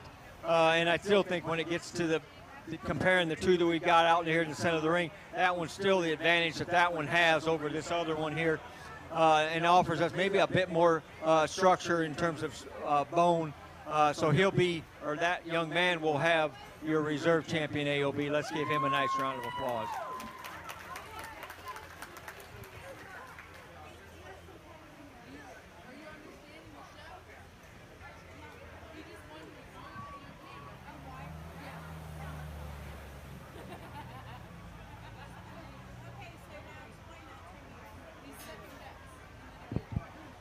Champion AOB goes to Peyton Reinhardt from the lightweight class, and reserve champion goes to Wyatt Warrenfelds, also from the lightweight class.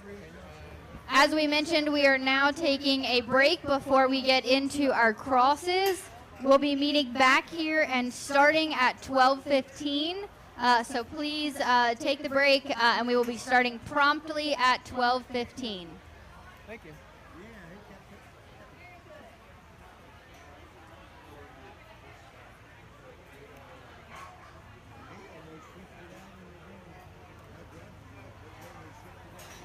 Yeah, I appreciate it then. You need a little triangle around that. Gotcha. Protect that leg or move it back inside. Right. You know, set it inside. I'm afraid of it just being in the way. If you're cool with it, though, I'll move it. Alright. I'm setting somewhere else. Make it like your chair. If you don't want to get it messed up.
back shortly. Put empties back in there. No, I'll get any paper out of there. Somebody threw a bunch of empties in there. Yeah, that'd probably be lunch today.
Okay, we're gonna go ahead and bring up our first class to the holding pens of these lightweight crosses.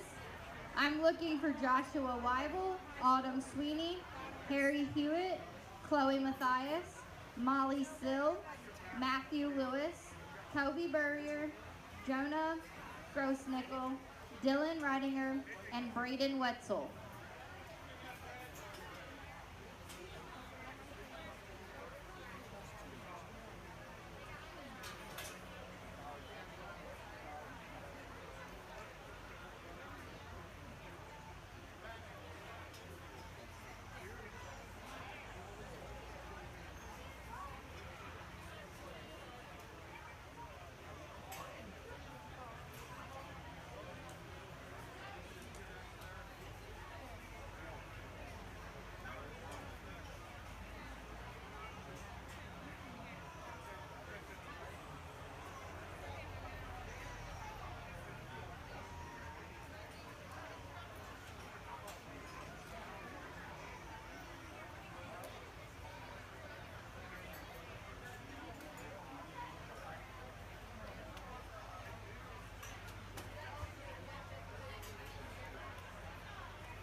We are still looking for Jonah Grossnickel for the lightweight, that first class.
right, last call for Jonah Grossnickel. We are looking for your entry in the lightweight class.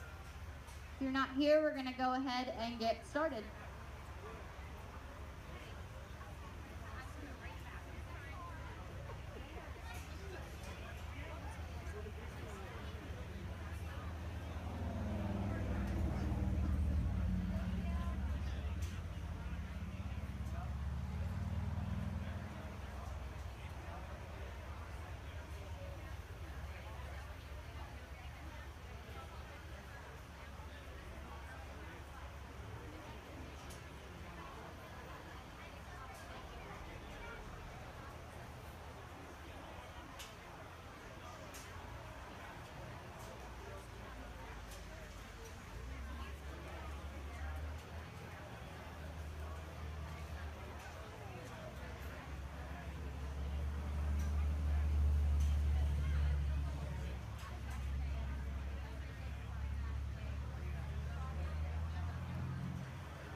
As we head into this Crossbred show here this afternoon, I want to take another minute to introduce our judge for today.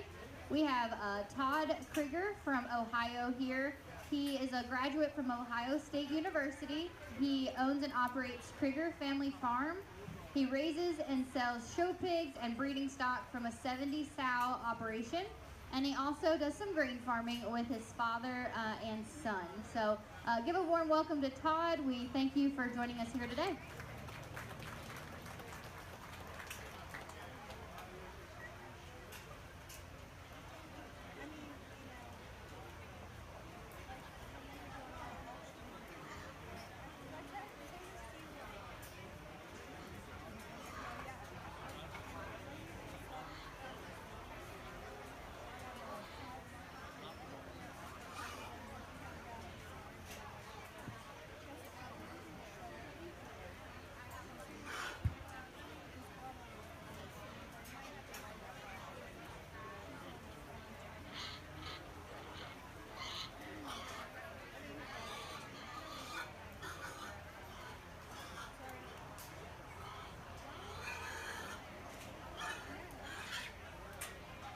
I also want to make another announcement to all the exhibitors in the barn. We do have the sign-up sheet for the wolf pig up on the bulletin board by the wash racks. For those of you not familiar with the wolf pig, this is open to anyone that has never won it before. You can enter one entry into this class. So you'll want to sign up on the sign-in by the wash racks. With this wolf pig, you do get a guarantee of at least $2,000 at the sale. After that, the pig is auctioned off to the public. And during that auction, all of the money raised is going to be held in an account that they're going to use to support those in need in our local community. So it's a great opportunity to win this wolf pig. So please sign up there on the entry sheet over by the wash racks. Again, you can enter one entry to this. And your pig does have to be sale eligible. So you cannot have won this before, and your pig must be eligible for the sale to sign up. So please get your entries listed up there.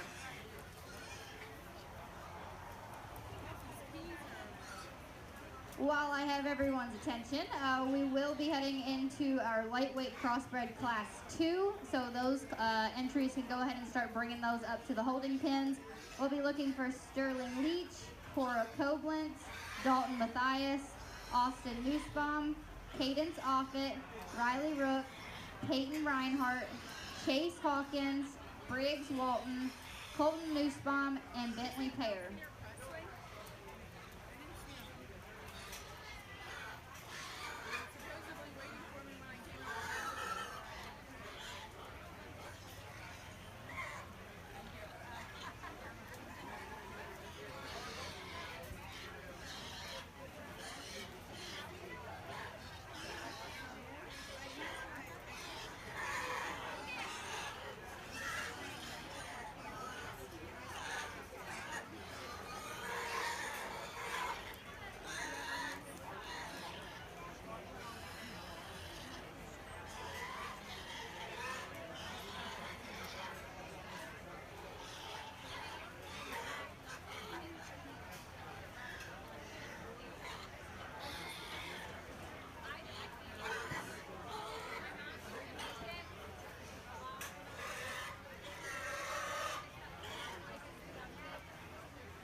come back from lunch, dive into these crosses, and again, hopefully this isn't the way we're gonna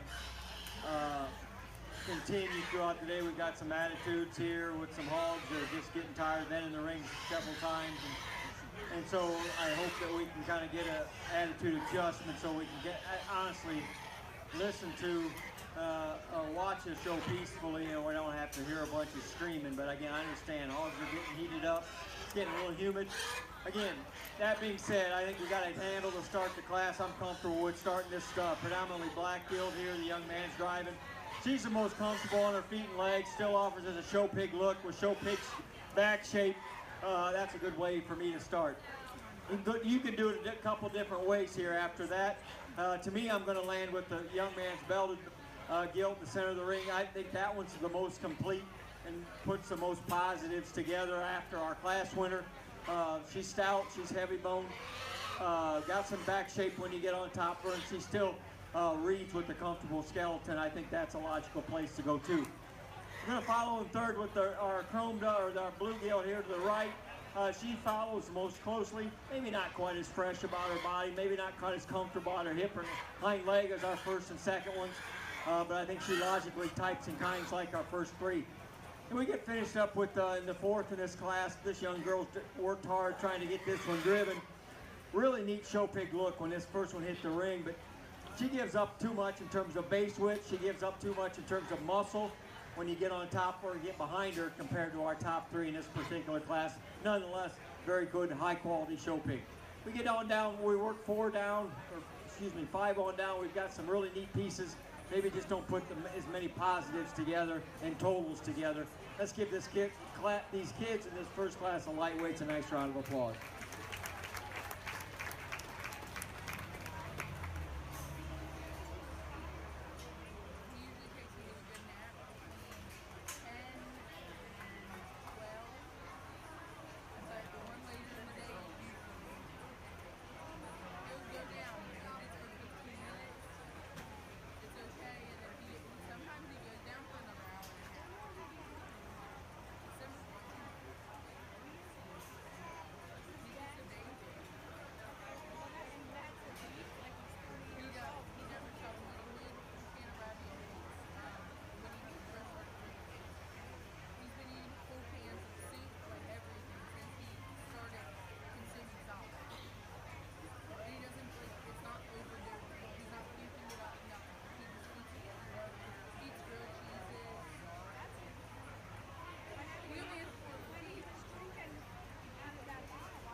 If we can go ahead and have class 3 of our lightweight crossbreds up to the holding pens, we're looking for Kenley Nussbaum, David Hawkins, Everin Hebner, Julia Marl, Danica Wynn, Colton Nussbaum, Colton Wood, Ethan Mills, Cora Koblenz, Kaylee Matthews, and Adeline Eves. So for a summer league. So during summer we breed for spring. Under 14 days. 3 months, 3 weeks, 3 days.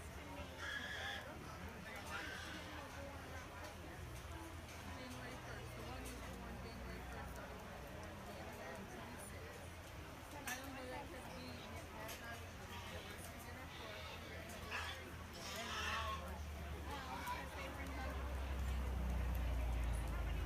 we dinner for the litter sizes are getting smaller, so the biggest we usually have is Berkshire, which is 6 on average. The white pig that Molly has, there was 12. That's also a purebred. These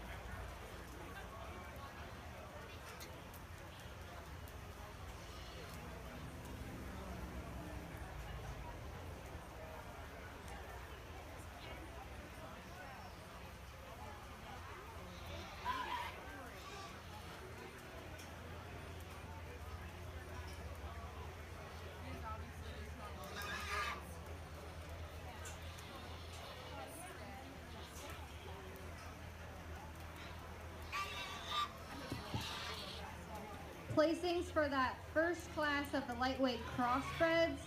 First goes to Braden Wetzel. Second goes to Dylan Ridinger. Third goes to Jonah Grossnickel. Fourth goes to Molly Sill. Fifth goes to Matthew Lewis. Sixth, Kobe Burrier. 7, Joshua Weibel. 8, Autumn Sweeney. 9, Chloe Mathias. And 10, Harry Hewitt.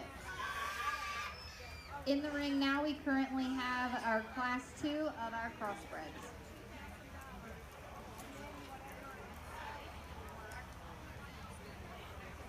If you're following along in your program, the order for the first class of the lightweights is 7, 8, 10, 9, 4, 5, 6, 3, 2, 1.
leave all three of those out here.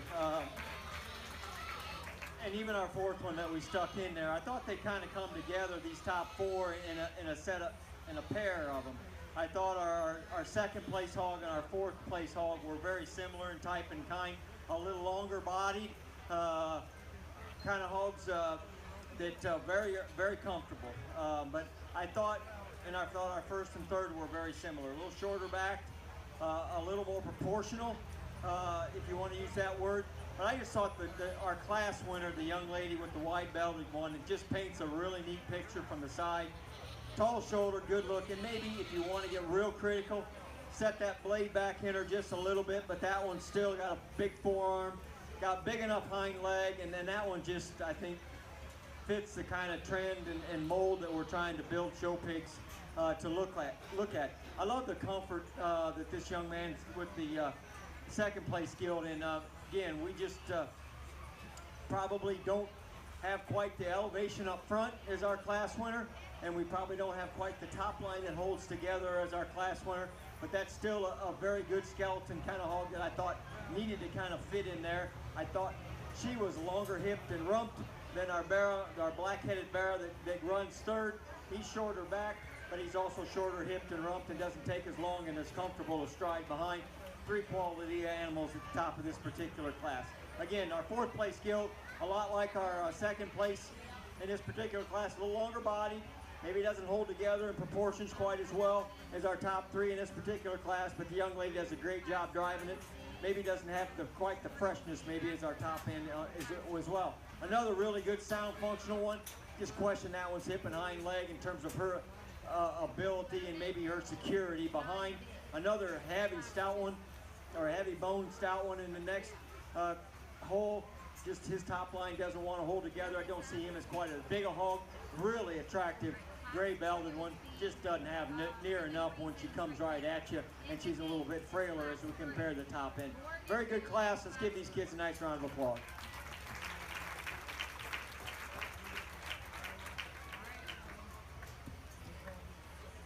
Placings for Class 2 of the lightweight crossbred. First goes to Cora Koblenz. Second goes to Colton Nussbaum. Third goes to Riley Rook. Fourth goes to Peyton Reinhardt. Fifth goes to Bentley Pear. Sixth, Austin Nussbaum. 7, Briggs Walton. 8, Cadence Offit. 9, Chase Hawkins. 10, Sterling Leach. And 11, Dalton Matthias. If you're following in your program, it should read 10, 1, 11, 6, 8, 3, 4, 9, 7, 2, 5. Next in the ring is Class 3 of the lightweight crossbreds.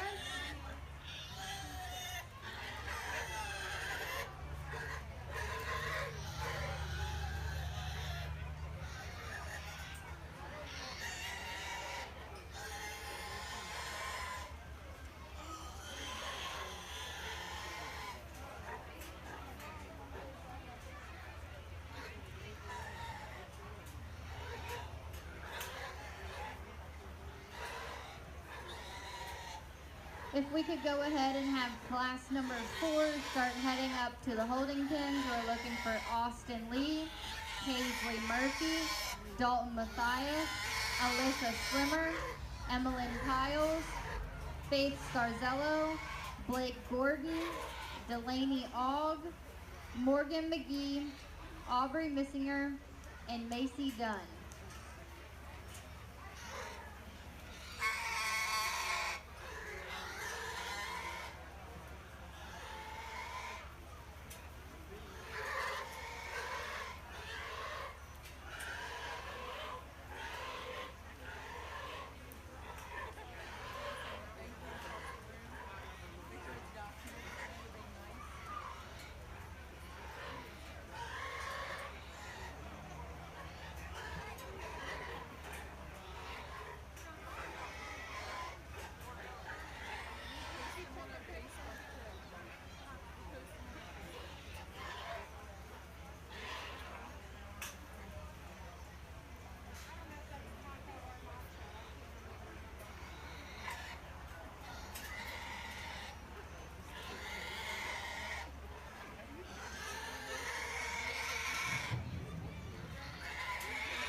another nice class. And then one thing I will mention here, I go to a lot of county fairs, and what I've seen thus far, your bottom end is way good, and that's a tribute to the people that are bringing hogs and getting them fed and showing them. Because a lot of times you're really scratching your head, and they're easy to put a bottom end in, and I think that so far that at least to this point there's been a really good bottom end. So the depth has been good so far. I hope we can continue that. That being said, our class winner is one that just comes here at the closest hour in terms of 12 o'clock, in terms of having a fresh top, having a fresh look about it, a hog that's busted open, big cage in it. Hog, the proportion's really good from the side. Maybe you want to get real critical and maybe ease how that one ties into her ham-loin junction a little bit. But I just thought that one proportions and balance is the best that we've got in this particular class. Next two are maybe does come out of whack a little bit from the side in terms of how they balance. I thought the Calico probably followed our class winner the best. I still would like to make her a little more comfortable and secure out of her hip and hind leg to challenge our class winner harder. But again, I thought she come at me a little fresher and bolder through the center part of her body. Gilt coming out next, the young man does a great job driving. It's one that's just a little ill proportioned. She gets a little longer body. Her top line is harder to hold together, and she doesn't maybe reach quite as far in front of her, but I still think that one needed to be in the top 3 in this particular class. The next one coming out is one that the young lady's got. Real stout, real heavy bone one, really neat looking one, just past his prime for me, for this judge, in terms of having one fresh and full and ready to rock and roll. I think that one's showing his age a little bit too much. Good production-oriented bear coming out next. A little frailer as we compare, or gilt, excuse me, a little frailer as we compare him to the top end in this class, but all the way down through, solid set of bears and gilts, solid set of kids. Let's give them a nice round of applause as they head back.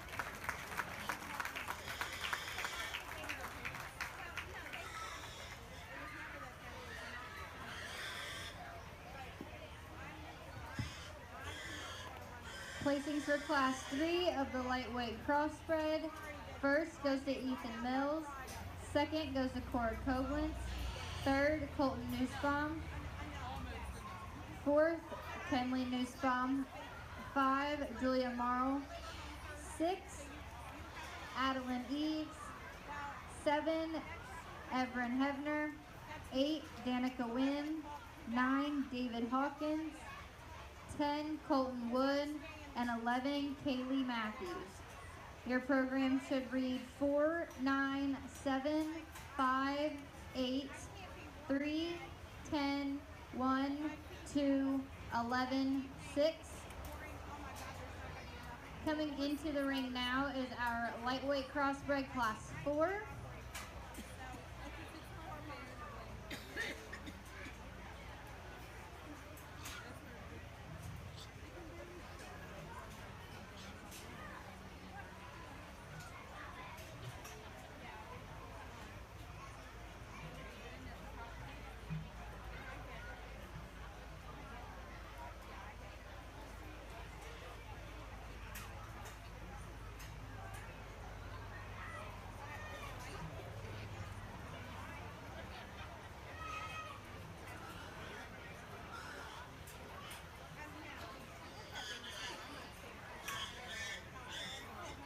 We'll be looking for Class 5 to start heading to the holding pens. We'll be looking for Adeline Weibel, Bentley Pear, Madison Stolberg, Riley Rook, Bradley Jordan, Chloe Mathias, Knox Axline, Adeline Weibel, and Austin Lee.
want to take another moment to thank our show sponsors that make it all possible here today.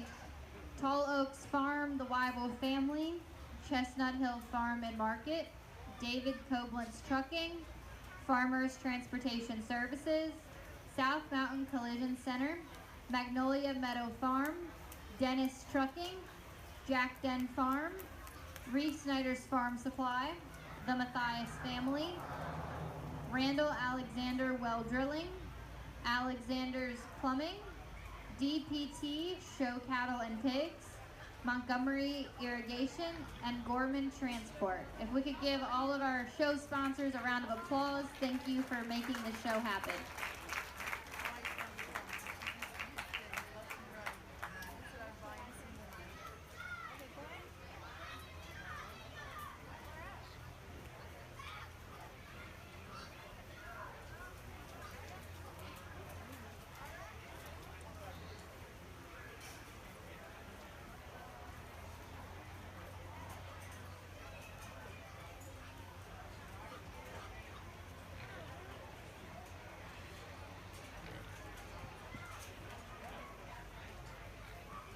As a reminder, the sign-up sheet for the Wolf Pig is posted over by the wash rack.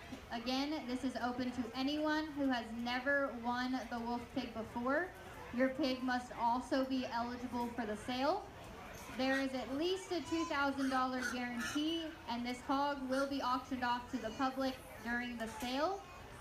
At that time, any of the funds that are raised will be put into an account that will be used to support those in the local community that need them.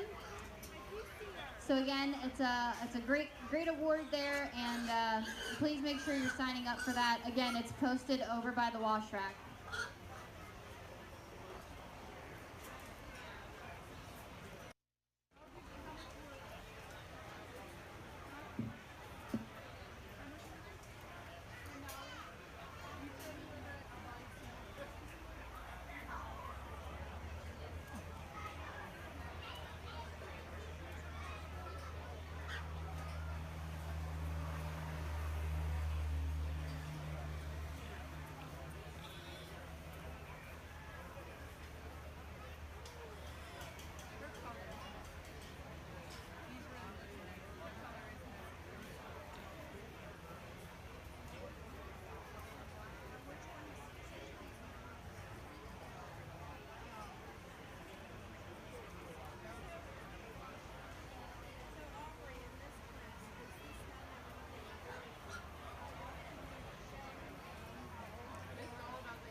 Well, again, it's a depth all the way down through, but maybe a few more, I want to call them major holes, but a few more holes that we've got to work with and maybe align up your priorities. Again, I don't expect you to agree with everything I do today, but I would hope that I would be able to, when we get to the final drive, we'll see hogs that are the same type and kind in terms of how they're built, how they're constructed, and that's all I can do is line them up the best way that I've known how to line them up and how I perceive them to be in terms of quality. And again, everybody has their preferences when it gets right down to it. You can flip a coin on some classes, and I think it's honestly what it comes down to, what someone as a judge is willing to tolerate. If you're willing to tolerate the young lady's gilt that's in the fourth hole in terms of her pastern strength, then you've still got her out here driving. To me, that's where the fault that one had. If you're willing to tolerate how this one's rigidness from its hock down behind, I'd like to see that one be a little more, it wants to knuckle a little bit and maybe not quite be as authoritative when it wants to step out and go. Length of hip and rump on the calico is suspect, keeps that one from being an easy class winner. Maybe like the length of the neck and out on that one as well. The one that to me that puts as many positives together has been the one that's been the most difficult to see because she's just been an absolute get driven. But I think quality for you total everything and find the best quality animal out here. And the one that I'm the most comfortable using, it's the young lady's belted one at the far end. I thought she probably put the most positives together. I don't know if we can get an attitude adjustment on that one, but when we come back for Grand Trial, I'm sure she's probably going to find that same rail. But again, if it was closer, I'd have probably knocked that one and used one that I felt more comfortable with. But I thought these two had some holes that I probably would like to maybe fix and to be our eventual class winner. So that being said, after our class winner, I think it's a toss-up how you want to do this. No, I'm going to choose to use the ladies' belted Barra. We'll use him second. Calico Gilt will go 3. As we talk the 4th place Gilt, if you want to bring yours out. Young lady, you do a really nice job of driving them. Skin and hair is awesome on this one. This one just, I would imagine this one struggles when that one gets back on concrete in terms of its ability to just get out and go. All the way down through the young lady with the kind of paler colored Barra that's in 5th. Really good built one. Maybe just doesn't have quite that extra shape and muscle when you get right up on top of it. Again, the kids have been great all day. Brought some really high quality. Let's give these kids a nice round of applause as they head back.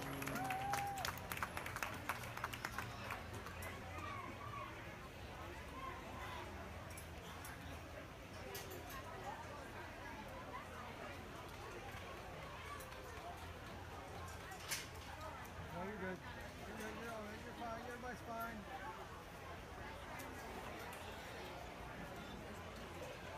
Except for this crazy mess.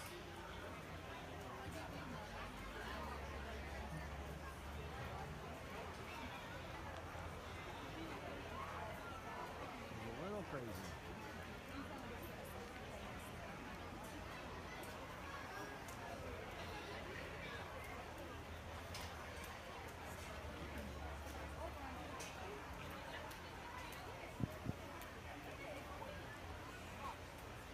Placings for class 4 of the lightweight crossbreds.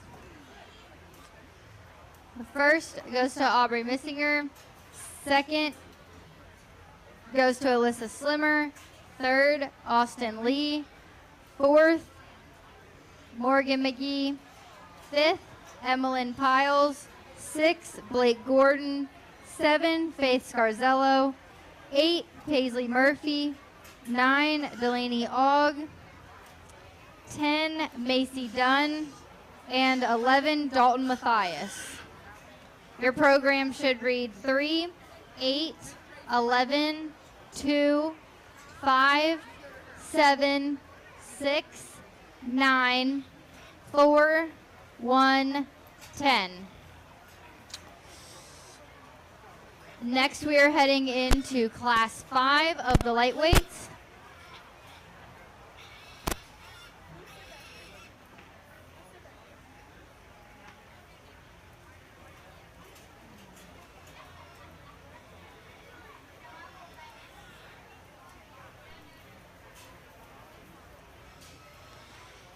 After this class here, we'll be heading into our lightweight champion class. So if you were first or second in any of the first 5 lightweight classes, please bring those animals up to the holding pens. Let me find those names for y'all. We need Braden Wetzel and Dylan Ridinger from the class 1. We need Cora Koblenz and Colton Nussbaum from class 2. Ethan Mills and Cora Koblenz from class 3. Aubrey Missinger and Alyssa Slimmer from class 4.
you want to leave that 4th place one out, that's fine. Class winner right here in front of me. That's the best one in this particular class, in my opinion. Totals match a little bit better.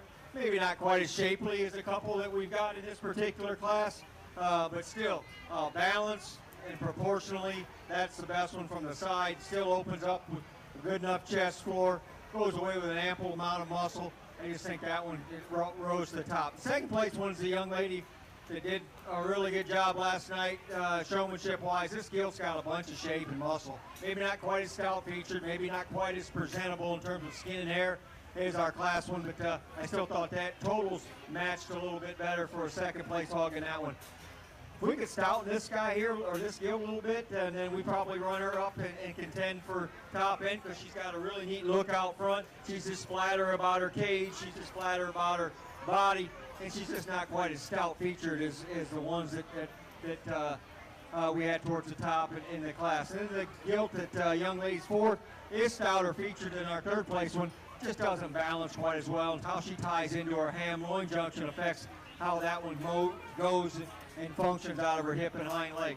All the way down through, we had solid hogs. This one's running on maybe a flat tire a little bit when he first came out, and then we've got some others that maybe just from a feet and leg standpoint, we've got this blue one that's probably working with a little bit of inflammation in his hock and just maybe not secure. But again, all the way down through, we got some really good hogs. Even we got some spot and some purebreds, appearing hogs that are high quality, would have stood a better chance in their breed if we could have got them in there. Again, a nice round of applause for those kids as they head back, and we'll pick our champion lightweight. Placings for Class 5 of the lightweight crossbred class. First goes to Madison Stolberg. 2nd goes to Adeline Weibel. 3rd, Riley Rook. 4th, Adeline Weibel. 5, Austin Lee. 6, Bentley Pear. 7, Chloe Mathias. 8, Bradley Jordan. And 9, Knox Axline. Their program should read 2, 6, 1, 3, 8, 7, 9, 4, 5. We will now be selecting our champion and reserve lightweight champion crossbred. We could have our first places from each of the 5 classes in the ring.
full moon last night or the night before? I mean, there's some old, if you go to the Farmer's Almanac, the sun, the signs and the point at which they are, of the moon, I should say, you know, some farmers or some hog farmers and even cattle and sheep, you'll go to that and say best days to castrate. And it's based on the moon and what quarter they are. And you'll get less bleeding, you'll get less swelling, and they'll heal faster if you castrate on this window. It's whether you believe it or not, I don't know. I've done it. A lot of times I'll try if I have the time to hit that window. And sometimes when you get a full moon, it affects people's personality and mood. And I don't know if that has anything to do, but we've got some whiny, squealing ones out here tonight. And again, if you don't think showmanship, what we did last night, affects how you do today, I mean, as a judge, as an evaluator of livestock, it's really easy to evaluate and to the ones that are being able to get driven versus the ones that are squealing and whining and running in the corner. So it's hard, and it's hard to get to this level, win a class at a county fair, let alone come to a division drive and try to. So everything has to work out for you. And I'm not trying to make excuses for some of these kids, but again, we're not given an honest evaluation of that lightweight, and the other one is probably giving us the most amount of trouble. But that's part of it. That's a livestock show. You've got to have, I tell people, you can do everything right leading up to this point, but there's a lot of luck that you have to have in your pocket if you're going to go try and win a class and win a division and eventually get in the top 2 holes at the county or state fair. And so that luck you can make by just the amount of time that you spend at home and been preparing them. So again, it comes down to a pair of them for me that I thought were very good within their class, and then when you get them out here and total them against their contemporary class winners, one I keep coming back to that just fits. Everything fits on this particular animal in terms of length of side, look from the side, shape when you get on top, and squareness coming and going. Is not the heaviest boned one. It's not the most farthest out there, and it's not the if you want to say safest, common, complete. Those words aren't a bad term to use. I'm trying to put totals together and be able to maybe find some extremes that are hard to make, but yet I'm not willing to sacrifice a skeleton to do that. So that being said, the one that fits me and this particular judge's opinion today, with how everything's shook out, young lady, you'll have your champion in this heavy and middleweight, lightweight division.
Bring our second place out. If you remember, that was the toughest class that I had to sort today. There was 4 in that top and 4 in that class that kind of got split. 1 and 3 were type and kind together, and this one and the 4th one were type and kind together.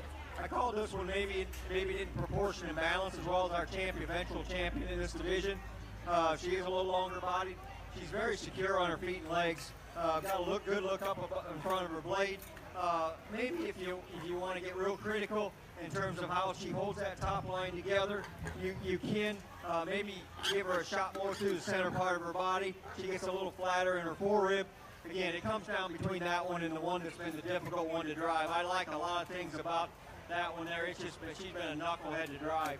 Again, I can do it however way you want me to do it. I think there's quality hogs that we can. It's a coin toss for me. One that probably fits in terms of me driving home and thinking, yeah, that's how I should have done it. That's the way I'm going to do it all along. I'm still going to use the one on the far side. That gilt, to me, deserves to get a piece. Congratulations.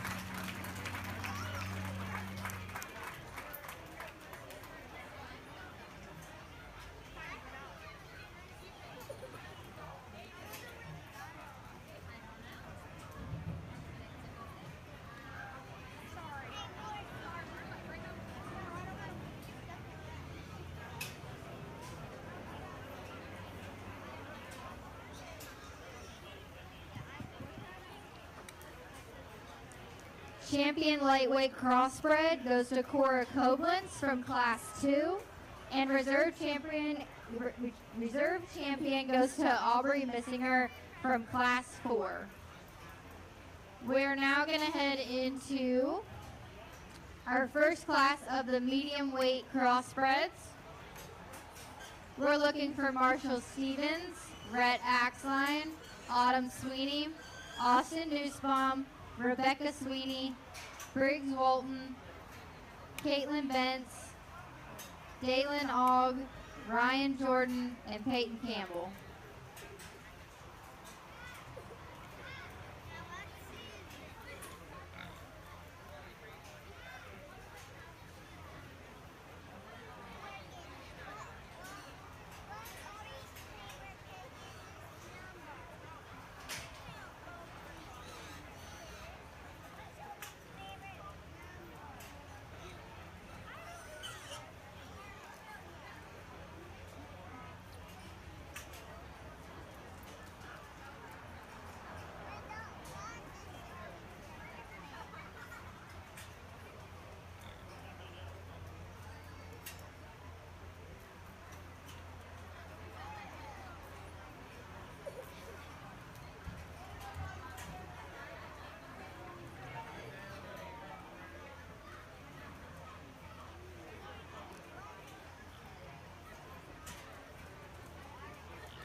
If we can have Class 2 of our medium weight crossbreds to the holding pens, we're looking for Madison Stolberg, Brody Mathias, Trenton Strong, Nathan Anders, Travis Storm, Isabella Thompson, Jordan Inskeep, Henley Nussbaum,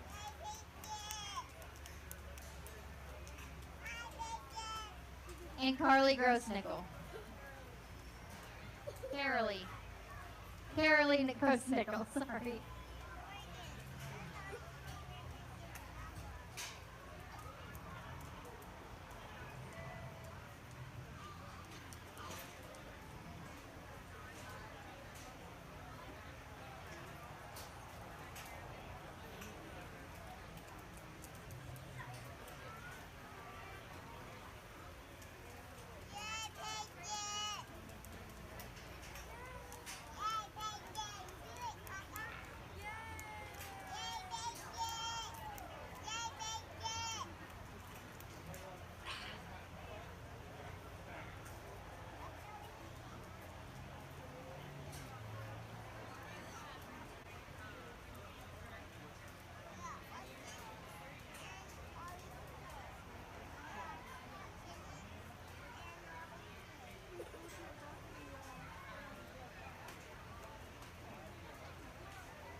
real not a handle here that I'm comfortable with in terms of just saying I need to win this class. But I'm going to settle on the young man's off-belted Barrett here. He, to me, is the most comfortable. He's up on his pasterns up front, and that's where the second and third hog need to be better to get that class winner, in my opinion. I still think this hog totals the best in terms of his length of body matches. He's good up front compared to our other two.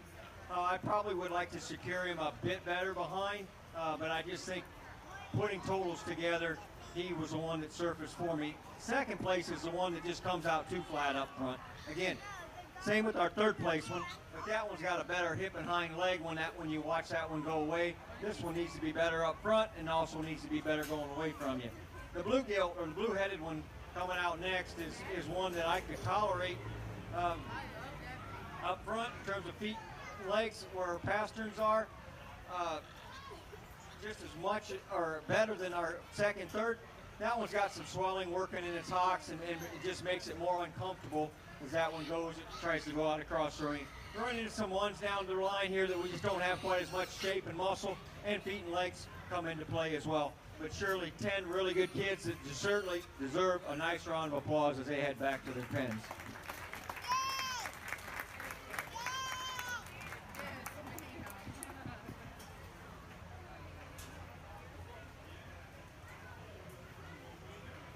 Placings for Class 1 of the medium weight crossbreds. First goes to Briggs Walton. Second, Austin Nussbaum. Third, Peyton Campbell. Fourth, Marshall Stevens. 5, Ryan Jordan. 6, Rebecca Sweeney. 7, Rhett Axline. 8, Caitlin Bentz. 9, Dalen Ogg. And 10, Autumn Sweeney. Your program should read 4, 7, 10, 2, 6, 1, 8, 9, 5, 3.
Currently in the ring, we have the Class 2 of the medium weight crossbreds.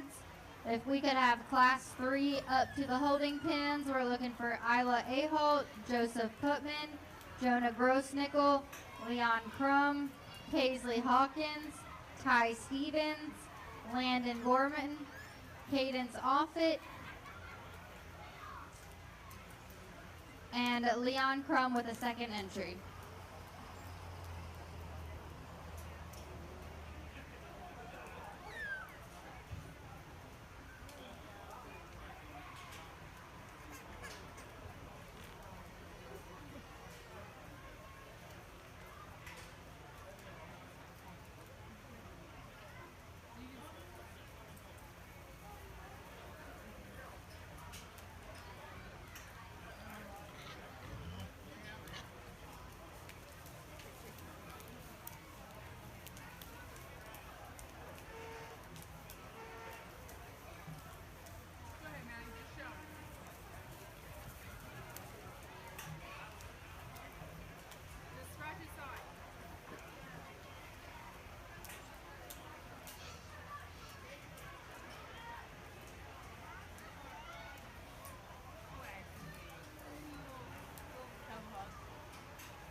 A little better class here on the top end, and one that young lady does a great job driving. This one got some really unique pieces, but yet not complete. That just says this one here wins in a smoke show. I think there's a lot of things that you like about this hog, and there's some things that maybe it doesn't do as well as our second place. But I think when you talk about presentation, skin and hair, when it's that close, I'm always going to give the advantage to the one that's the better prepared. But I think there's a lot of things. That's how this gilt is stout featured. I would like to maybe change a little bit of the inflammation. She might be coming in the left rear hock a little bit, but that one's just got a neat look, and she's just comfortable when she gets out. So, personal opinion, if that one in the second hole is shined up a little bit, that's a killer. That hog is stout featured. That one comes together really good. There's not a lot of excuses you got to make for that one, other than that one just needs some prolate and some skin and hair dialed in, and that one can compete even better than what it did today. I think that one's a very, very good pig. Bear coming third is one that maybe had some better days a week or two ago. Dries up a little bit in its forerib, doesn't have quite as much in its flank. Neat look out of its front end, sound comfortable, just maybe not at prime condition today in terms of hitting it when it needed to be done. Then the one that has been difficult to drive, that's one of the more athletic bears and pigs we've got in this class, real comfortable on feet and legs. Hard to drive. Girl's a better showman than that. That hog just isn't going to allow you to maybe show that one off quite as well. Then we get into some hogs here, 5, 6, and 7, that maybe don't have quite the stoutness of feature, maybe don't have the running gear to get us towards the top in a tough class. Again, those kids, all 10 of them, deserve a nice round of applause as they head back to their pen.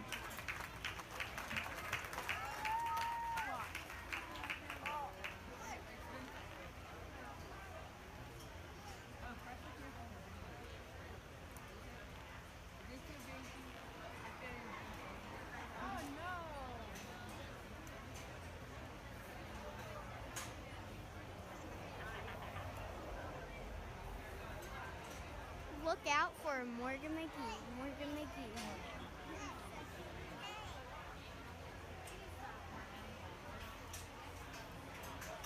She's not in this class.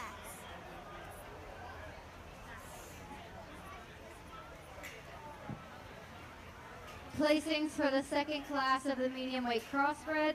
First goes to Isabella Thompson. Second goes to Trenton Strong.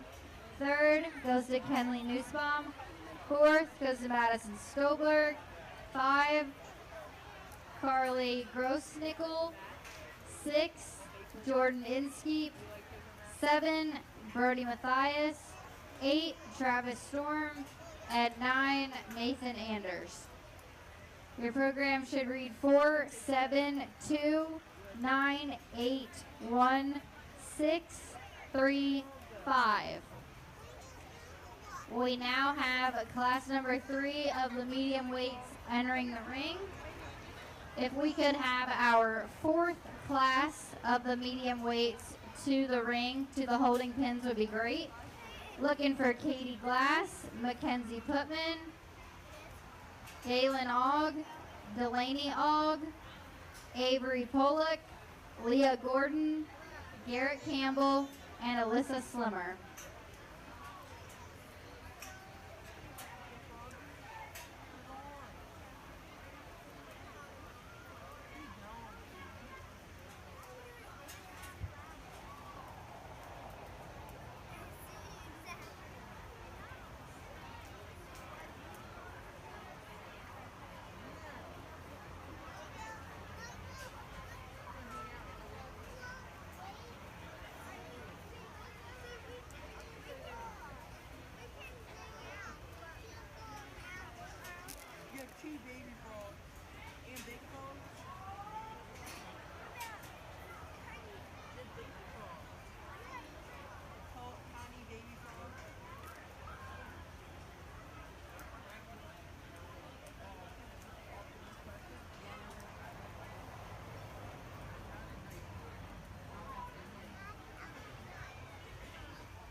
wasn't a fall. That was a Cherokee. You see it? Get it. Grab it.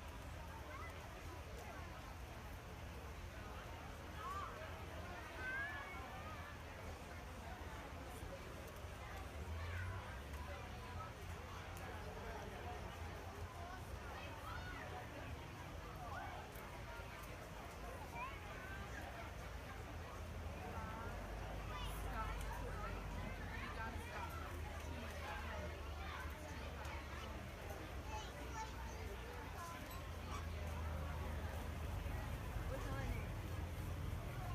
Who's her name? Morgan. What's Aubrey's name? It's what? Yeah.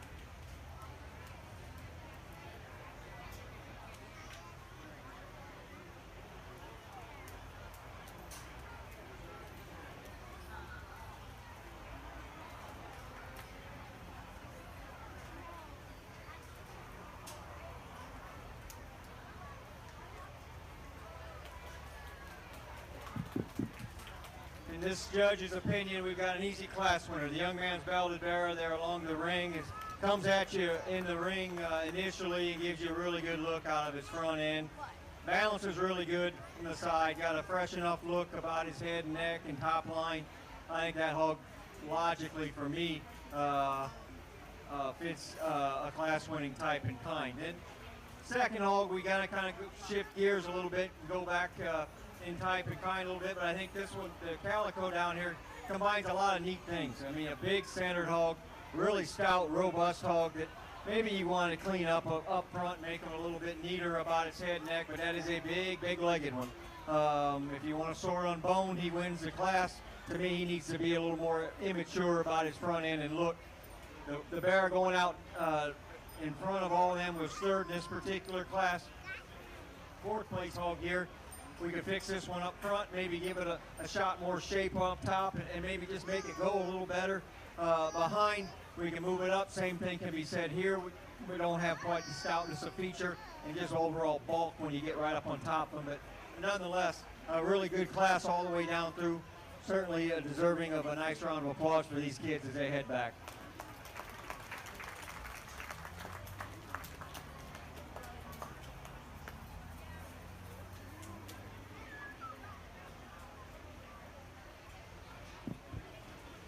Placings for Class 3 of the medium weight crossbreds. First goes to Ty Stevens.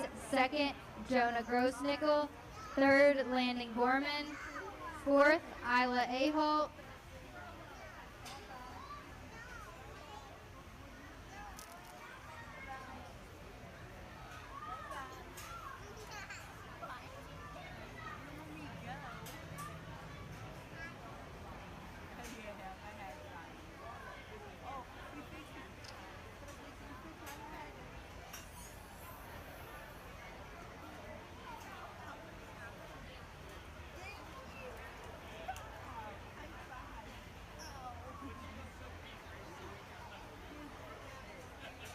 Hold on those placings for 1 second.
We currently have class 4 of the medium weight crossbreds currently being shown in the ring.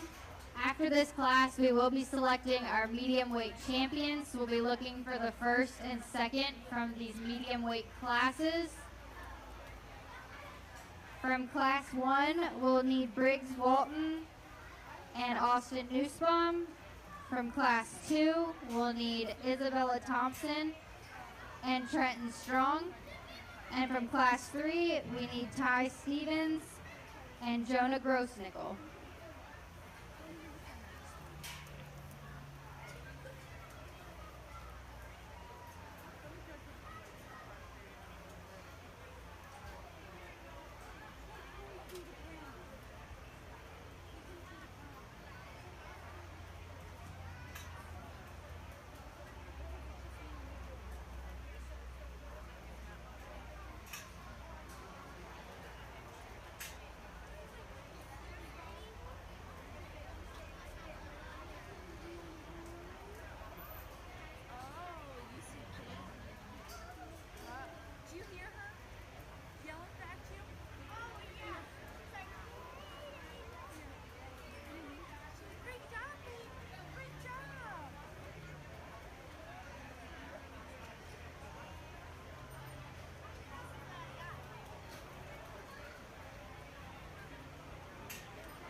Placings for the last class, which was class number 3 of the medium weights. First was Ty Stevens, second, Jonah Grossnickel, third, Landon Gorman, fourth, Isla Ahalt, fifth, Leon Crum, sixth, Paisley Hawkins, 7, Joseph Putman, 8, Leon Crum, and 9, Cadence Offit. Their program should read 4, 7, 2, 8, 6, 1, 3, 9, and on the back is 5. Well, the 3 we've got left out here in this class, I think all bring some unique things about them together. I don't know that any one of them 3 just puts everything together. That, I mean, 'cause I can get critical and want to change everything about, or not everything, but something about every one of these particular hogs. The kids are doing it. I mean, we've got some extremely good showmen all the way through. Again, it just comes down to personal preference. The gilt here to my left is the stout featured, most unique one. It, has those zoo animal characteristics. If you can tolerate that one set to his rear leg and just that one was a little slower in showmanship last night. I still would like to see that one catch another gear, but she's also a little bit flatter up front, and so I don't think that she can ever be as athletic as this young lady's bear that's out in the center of the ring. That one's the most comfortable of the 3 that we've got out here in terms of just ability to drive and go. Is that one stout enough? Does that one have enough meat animal shape when you get up on top of it? Is it impressive when it comes at you and leaves you? No.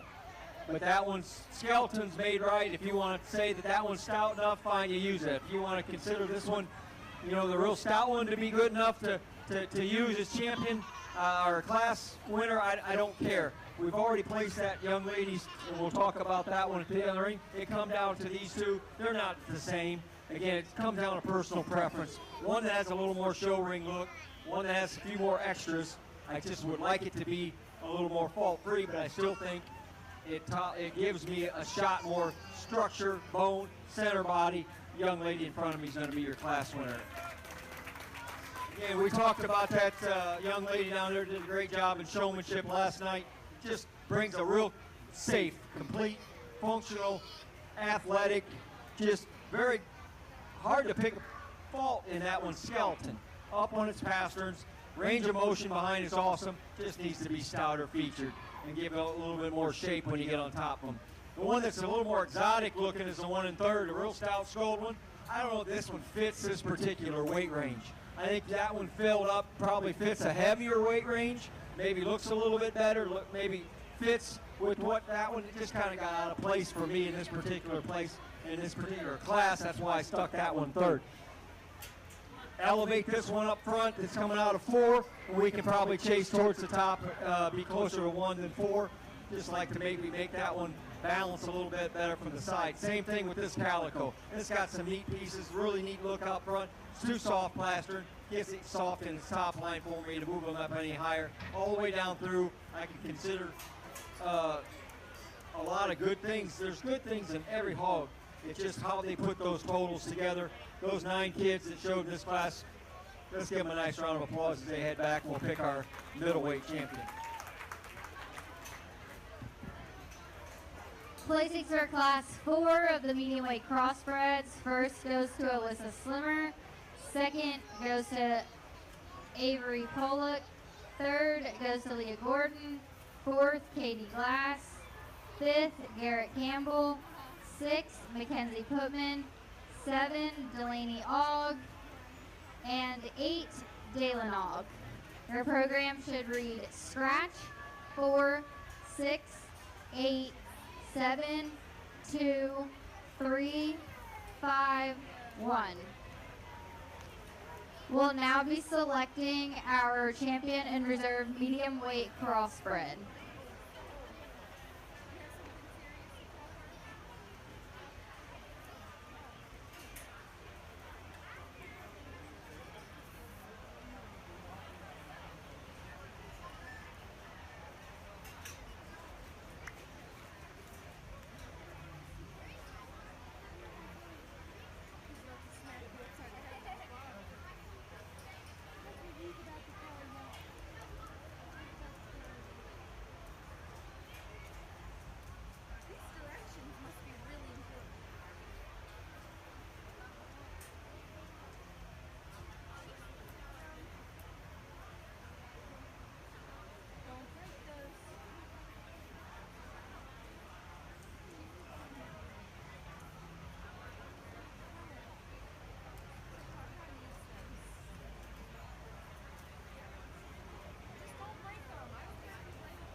Been a good middleweight drive. Got some awesome kids, awesome showmen out here. Again, it's simple for me. I got one in mind. I hit me hard coming in the ring. Just fits my type and kind. This one's strong passer and good looking, really athletic. I don't know if the young man knows how good that one is. Young man right here will be in front of me, will be your champion in this division. Congratulations.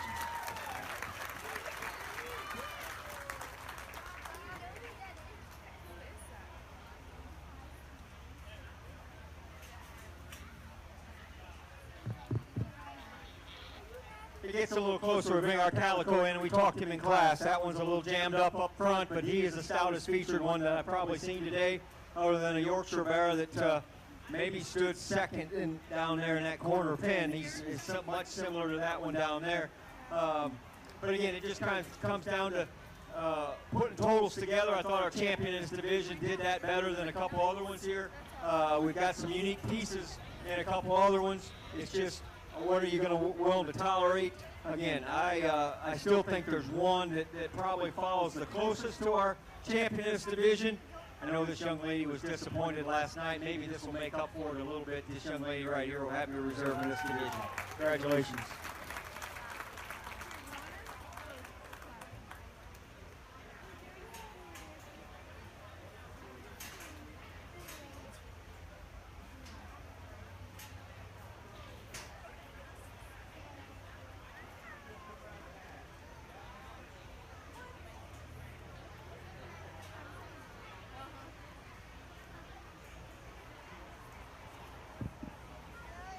Champion medium weight crossbred goes to Ty Stevens from class 3, and reserve goes to Isabella Thompson from class 2. Congratulations. We'll now be heading into our heavyweight classes. We're looking for class 1. We're looking for Mila Polick, Jamison Morrow, Peyton Reinhardt, Blake McGee, Delaney Alba, Gracie Stevens, Morgan McGee, and Bradley Jordan.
If we could have class number 2 of the heavyweight crossbreds, we'll be looking for Jacob Inskeep, Lillian Storm, Autumn Sweeney, Ryan Jordan, Madison Stolberg, Allison Roderick, another entry for Allison, and Lillian Storm.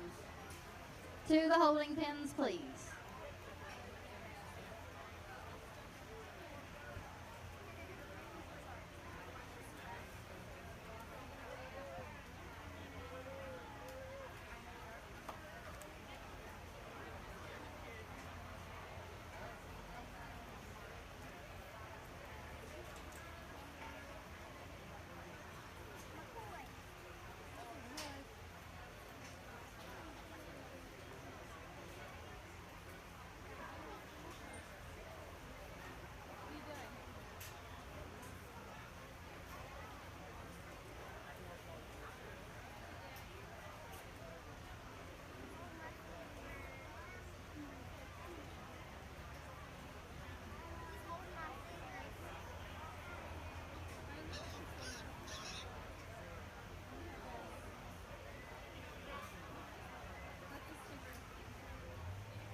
let's put your hands together for this pair of individuals and pigs.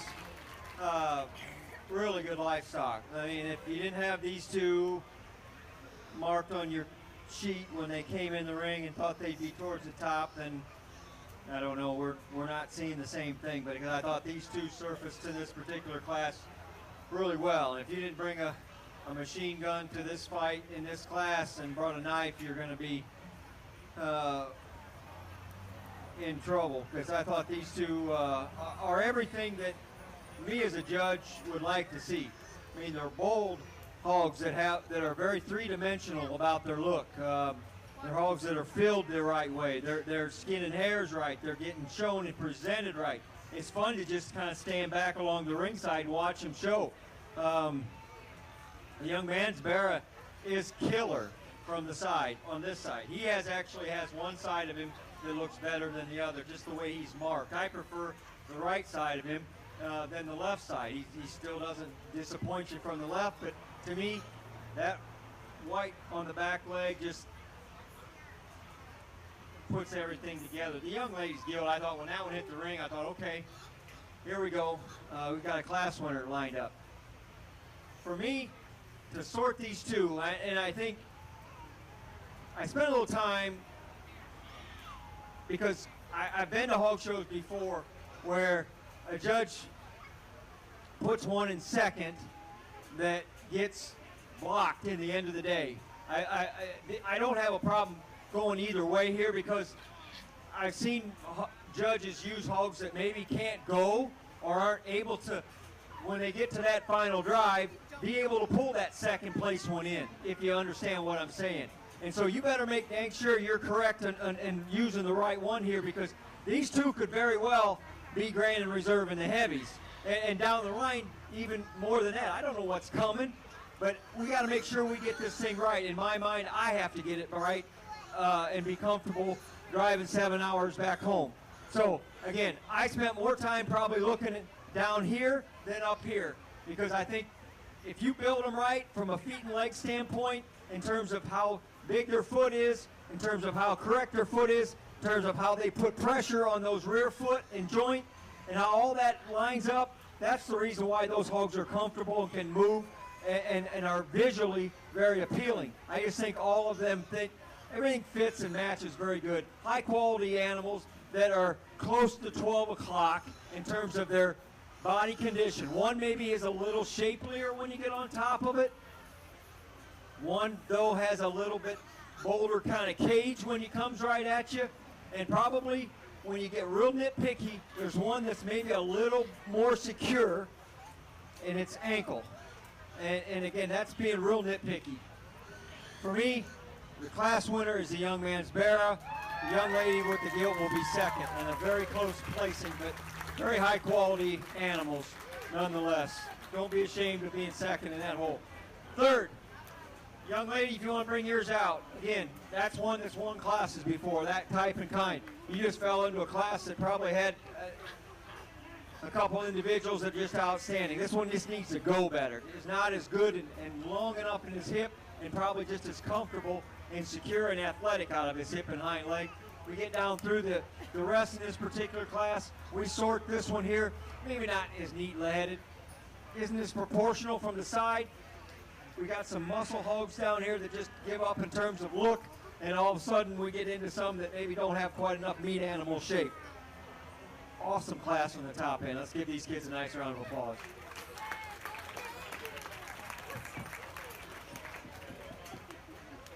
Placings for Class 1 of the heavyweight crossbreds. First goes to Blake McGee. Second, Mila Polak. Third, Delaney Albaugh. Fourth, Morgan McGee. Fifth, Gracie Stevens. Sixth, Jamison Morrow. And 7, Bradley Jordan.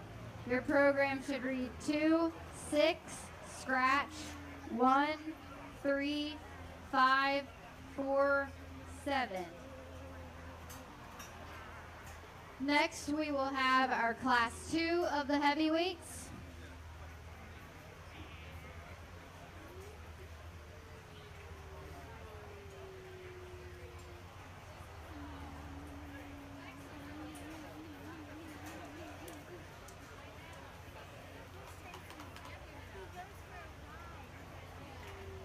We will also be looking for class number 3 to head towards the holding pens. This will be our last of the heavyweight classes. This is Jonas Ruby, Violet Grossnickel, Julia Marl, Wade Wolf, Jacob Inskeep, Nathan Schreiner, Travis Storm, and Luke Scarzello.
Like the last class, we got a pair up here on the top end. I don't know if they're quite as close as what we worked with in that last class, but I think there's some give and take.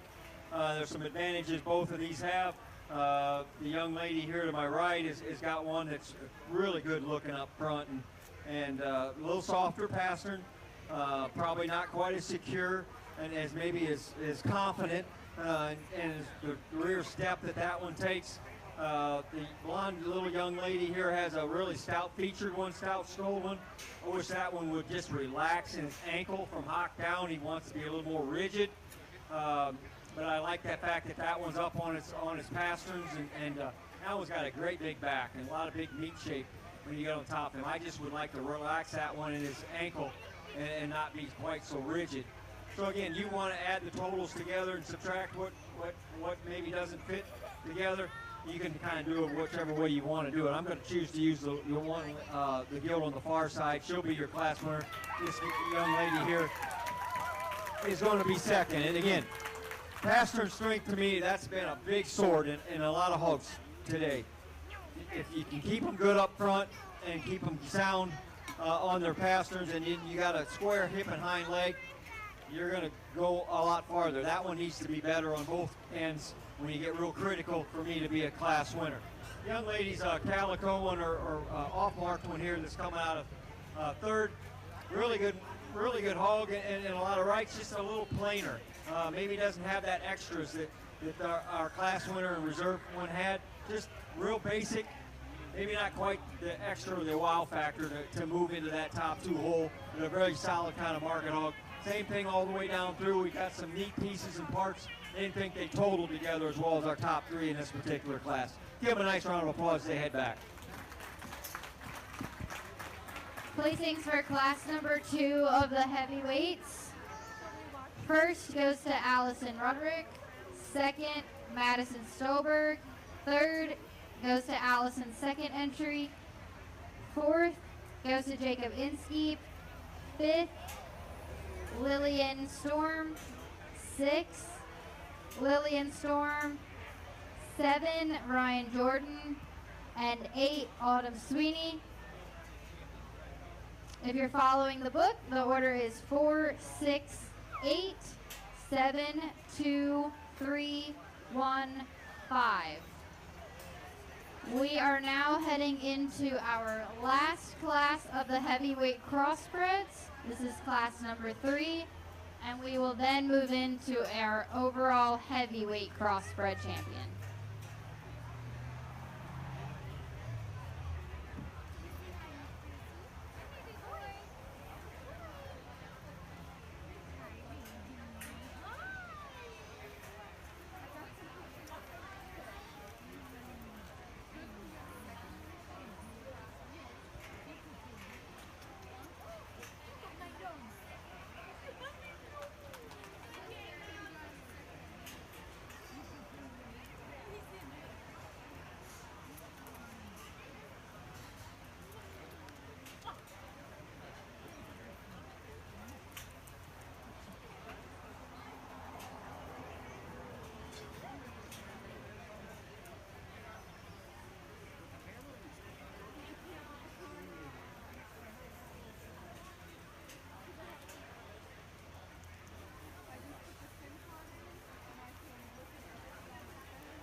After this class that's currently in the ring, we'll head into our heavyweight champion drive for our crossbreds.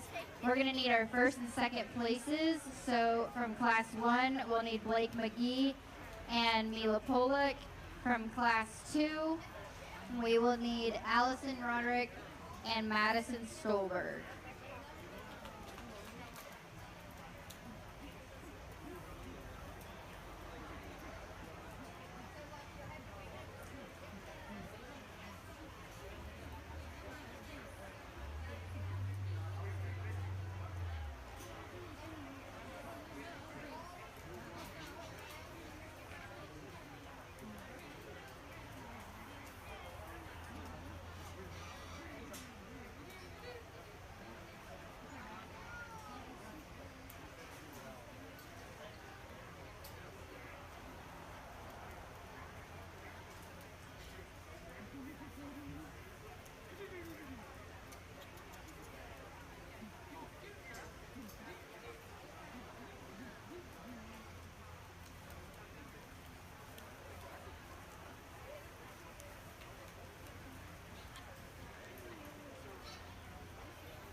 finish out the day with the young man's belted gilt here along the ringside. That's one to me just puts the most positives together in this heavyweight class. And still fits. Doesn't look like she's been starved and fed on or been real hard on. I think that one, when you get on that young man, get the whip on, you get that head double right, that one he paints a really good picture, offers us enough bone or a little bit more than that.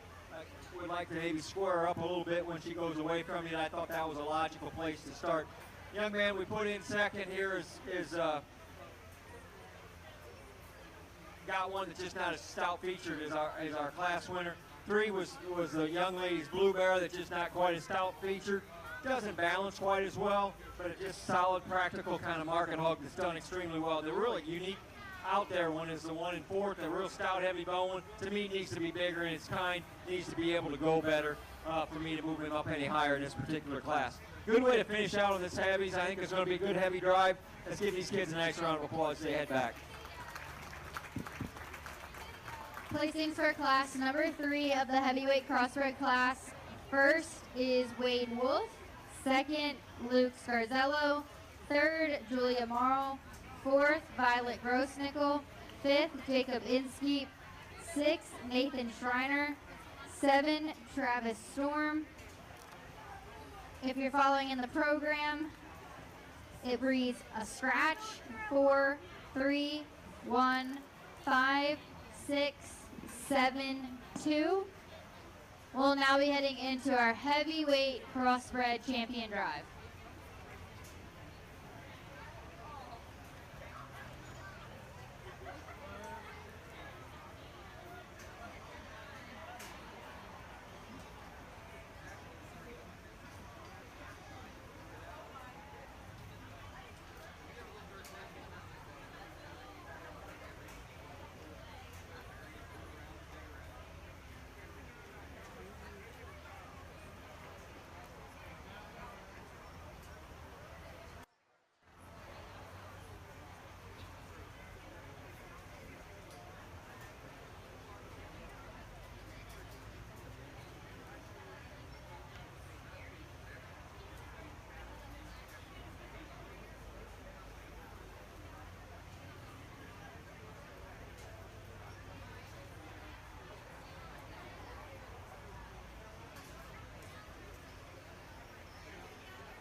Well, getting into heavies again, we talked about several of these already at length. Again, there was a class that was really hard to separate, and I just can't leave home here or leave here and not get this one that wins the first class in this heavyweight division. This guy right here will be your champion heavy. Let's give him a nice round of applause. Congratulations.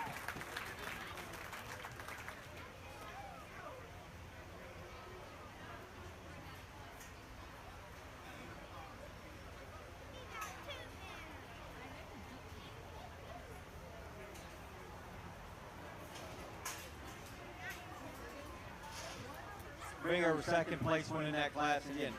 That was my hardest decision all day today, and I still think, you know, I was at a county fair. It was actually our county fair, and there was a class that a judge struggled on getting 1 and 2 placed right, and when they come back for a division drive, the one he used in class didn't really set itself ahead of the other class winners, and he's like, you know, he said, I don't have one out here that I just can hang my hat on. And he said, I'm still not sure I got that class right. So he went and used that class that he was debating on. To me, I confident I got it right. I still think those two need to stay together. This young lady right here will have a reserve champion heavy. Congratulations.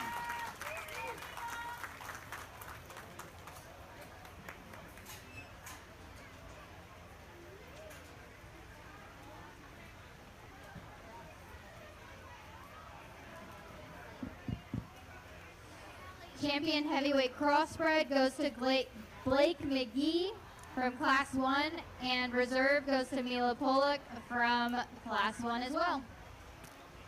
Congratulations. We'll now be heading into our overall crossbred champion drive. So these are our champion and reserves from the lightweight, the medium weight, and the heavyweight. So from the lightweight champions, I need our champion Cora Koblenz and our reserve Aubrey Missinger to the holding pin.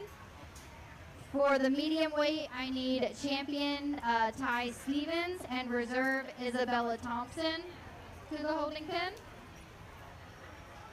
And then again, our heavyweights champion with Blake and reserve Mila.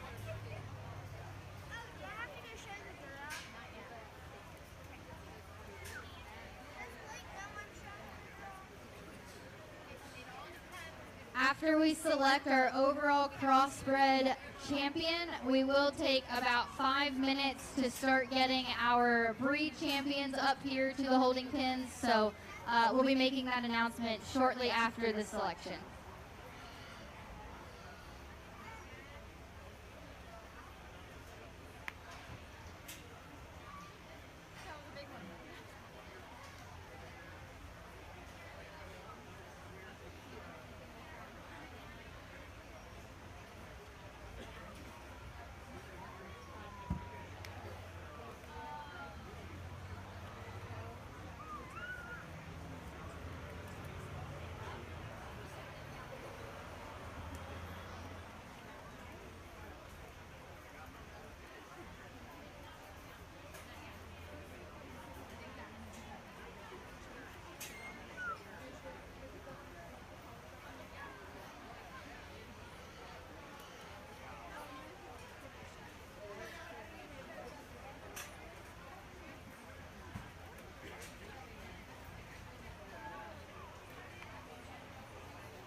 Let's put our hands together for these three crossbred division winners. And again, it's, as a judge, I appreciate good livestock. but you don't realize how hard it is to put together this kind of quality livestock. You can spend an entire career and never make one this good. And when you do have one, an opportunity to make one this good, you have to arrive at that date and have him looking, or her looking 12 o'clock on that gate, and have the judge feel the same way about your animal that you do. And I think all three of these fit their weight range extremely well. The gilt fits. I think you see a lot of similarities between our heavy and our middle and our light. I don't know that there's, as good as all three of those are, there's one that's, if 12 o'clock is our measuring stick in terms of having them ready, and we say, well, that one's past 12 o'clock because it's maybe had better days, or there's one that's maybe not quite at 12 o'clock and got better days ahead. I think there's a couple that's got a few better days ahead, but I think there's one that's just dialed in and needs to win today, in my mind. This young man right here will have your champion. Congratulations.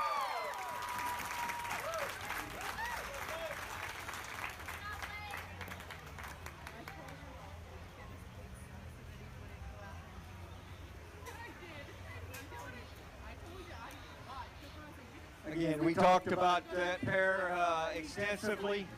I like a lot of things about this middleweight hog here. I think that one's got a really unique look.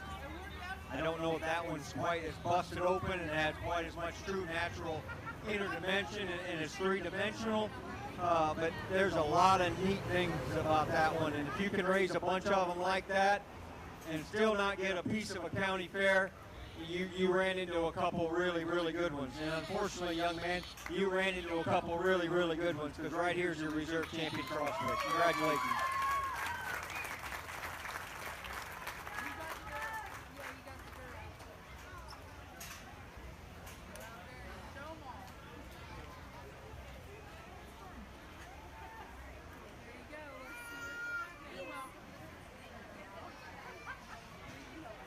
Our overall crossbred champion goes to Blake McGee from the heavyweight class, and reserve champion crossbred goes to Mila Pollock, also from that heavyweight class.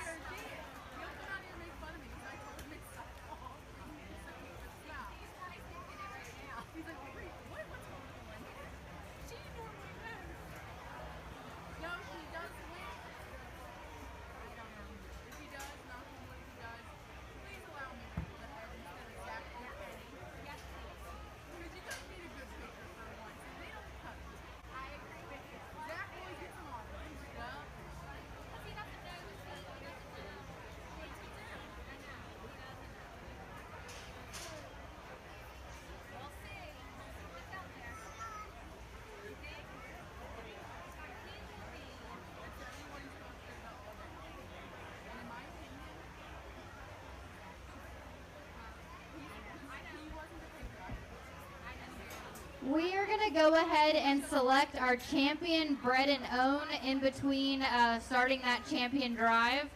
So I'm going to need those that signed up on this piece of paper. I'll read those names off, but this is our champion and reserve bred and own. So we're looking for Colton Nussbaum, Kylie Little, Kaylee Matthews, Allison Rudrick, JC Inskeep, Josh Weibel, Addie Weibel, Jana Inskeep, Isla Aholt, Jacob Inskeep, and Kobe Burrier.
As a reminder, the wolf pig will be our last selection that we will be making today. Following that selection, exhibitors, you have 1 hour to submit your sale papers. So please grab them. They're back here behind us. Make sure that you are turning those in. If you have any questions, let us know. But they are due 1 hour at the selection of the wolf pig. Thank you. Another reminder to everybody, all the ladies and gents out there, boys and girls, make sure you bring your pigs up to the show ring for your pictures, for your sale pictures. Kelsey and Aubrey are around here. Wave your hand, Aubrey and Kelsey. They're going to be getting your pictures. Corey and Chloe, like I said, they're going to be pulling heads for. Just come and see us afterwards. Aubrey, I'm going to let you have the grand honor of picking which barn goes first, because we're going to bring them to you barn at a time. Whoever won grand champion overall, that barn is the barn that's going to get their pictures taken first. And the reserve champion will get the next set. There you go. Sounds fair to me.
Get our 5th place one put up, and I think this is a neat thing. I mean, I wish a lot of, I know they have some bred knowns at state fairs. I haven't seen many bred knowns at county fairs, but again, if we don't offer this, and it gets kids involved and understands how hard it is to get us out bred, to get us out farrowed, and to see them raise up. There's a neat thing, a self-satisfaction that you get raising your own hogs, and I think that's, sometimes we just think we can go out and buy a champion, and that's all fun and good. But again, if you can raise one on your farm, that's pretty special. I know as a family, we had a lot of success back when my kids shown it, and we had champions at a lot of champions at our county fair and state fair, but they were all ones that we raised, and that I had took the most satisfaction in that. And so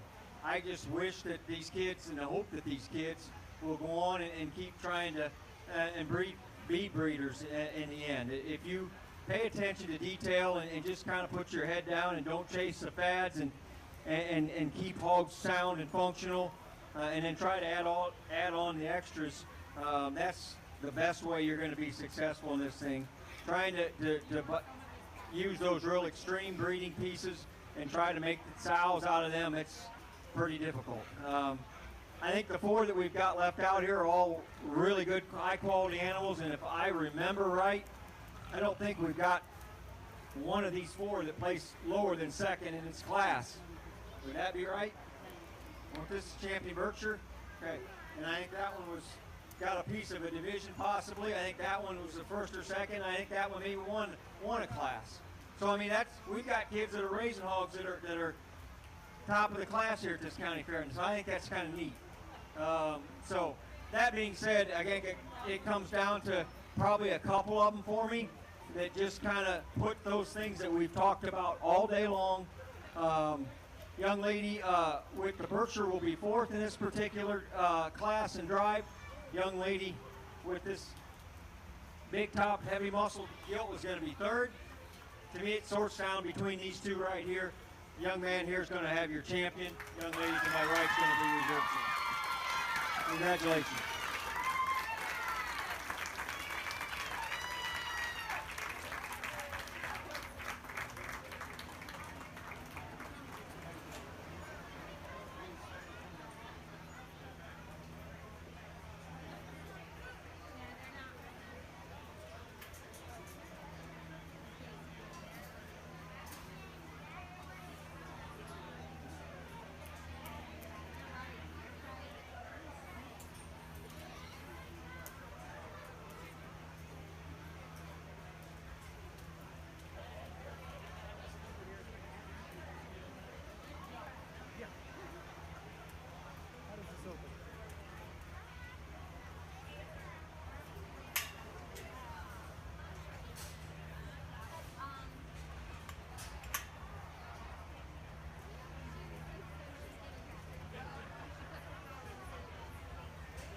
Our overall champion bred and own goes to Colton Nussbaum, and reserve champion bred and own goes to Allison Roderick. Congratulations.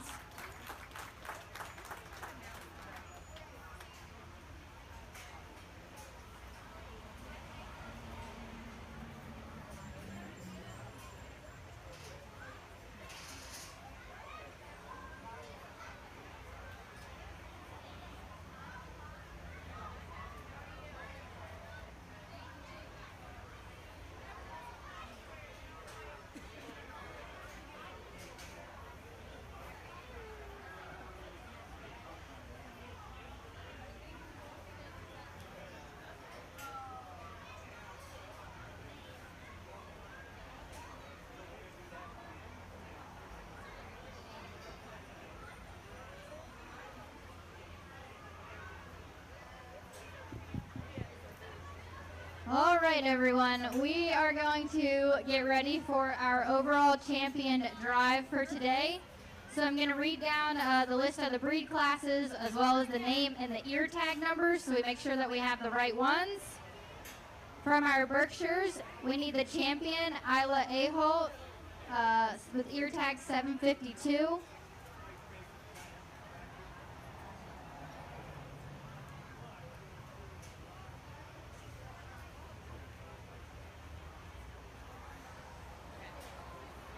From our Duroc, we need our champion, Blake McGee, with ear tag 604. Our champion, Hampshire, Sam Highland, with tag number 848. Hereford champion, Mackenzie Forrest, tag 901. Poland China champion, Lillian Barnes, tag number 775. Champion Spot, Briggs Walton, tag number 783. Champion York, Destiny Briggs, tag number 710. AOB champion, Peyton Reinhardt, 593. Our overall crossbred champion, Blake McGee, tag 601. And overall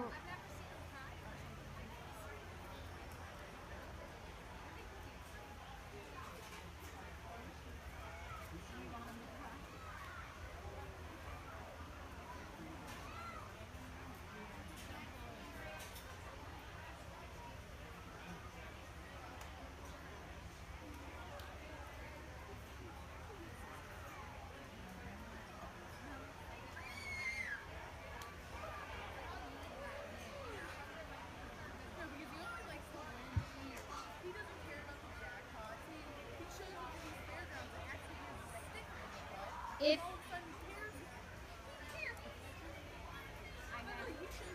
If you have the reserve to any of these breed champions, please have them on hold. I don't know that we have enough pins for all of them. So if you could just please be on standby and ready to roll in the case that we need to pull you in. Thank you.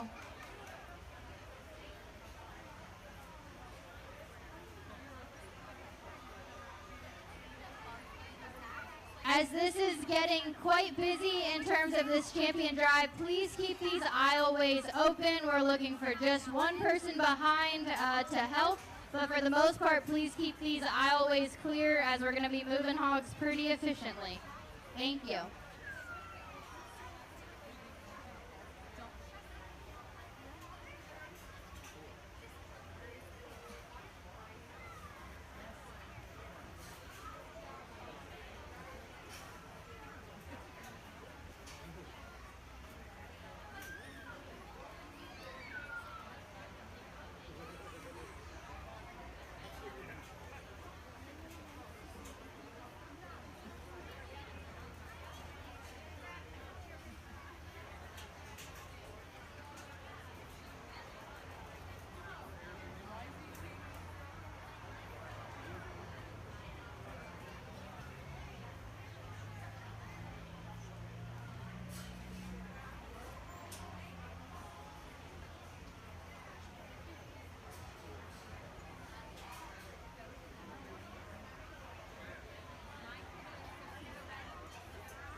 All right, everyone is accounted for, so we'll go ahead and kick off this champion drive here today.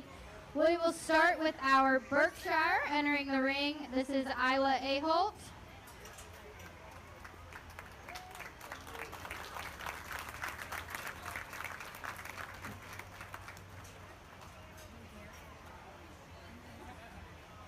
Next, we'll be bringing in our Duroc, Blake McGee.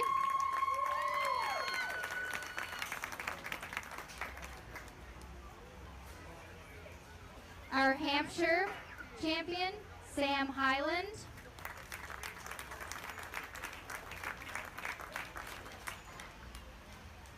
Our Hereford champion, Mackenzie Forrest.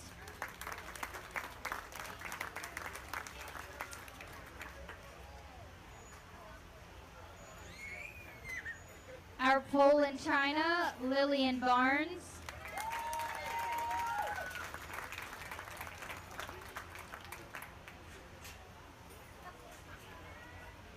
Our spot champion, Briggs Walton.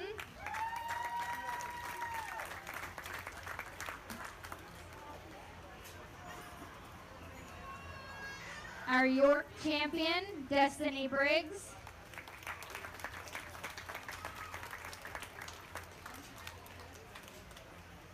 Our AOB champion, Peyton Reinhardt.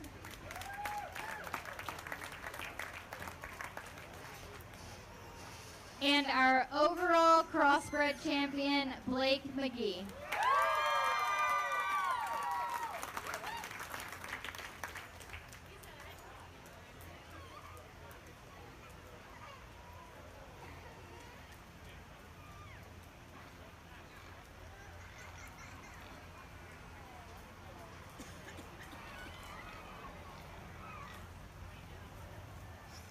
We're going to have our reserve champions come to the holding pins. That way we have you all on standby.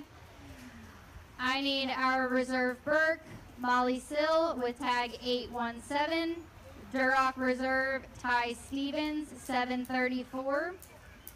Hampshire, Jana Inskeep, 830. Hereford reserve, Katie Glass, 811. Poland China, Tyrone Van Echo, 739. Spot, Peyton Campbell, 597. York, Dixie Eckenrode, 652. Reserve, AOB Reserve, Wyatt Warrenfeldt, 634. And Reserve Overall Crossbred, Milo Polak. If y'all can have yours here in this holding pen, that'd be great. A good way to finish up. A couple days of work. These kids, I think, are probably a little bit tired. The pigs, I know, have been tired, but they're all cooperating so far. I won't make this long. I want to thank you for the invitation. I've enjoyed myself. Always nice to come and evaluate good livestock. It was well worth the trip. I want to appreciate and acknowledge our ring help, the guys with the hurdles, the ladies behind the table here. I mean,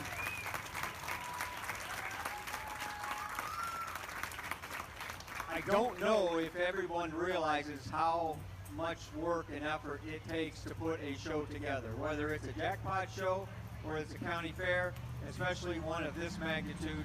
It takes a lot of people that are willing to sacrifice and give their time and effort for these kids, and I think that's pretty cool. Typically when you come back, you bring the breed champions back, and 9 times out of 10 that cross is really hard to beat. But I'm going to be real honest with you. There's a couple breed hogs here that light me up for what their breed and what they represent. I think they're high quality breed animals. And so I'm not going to say it's just a foregone conclusion.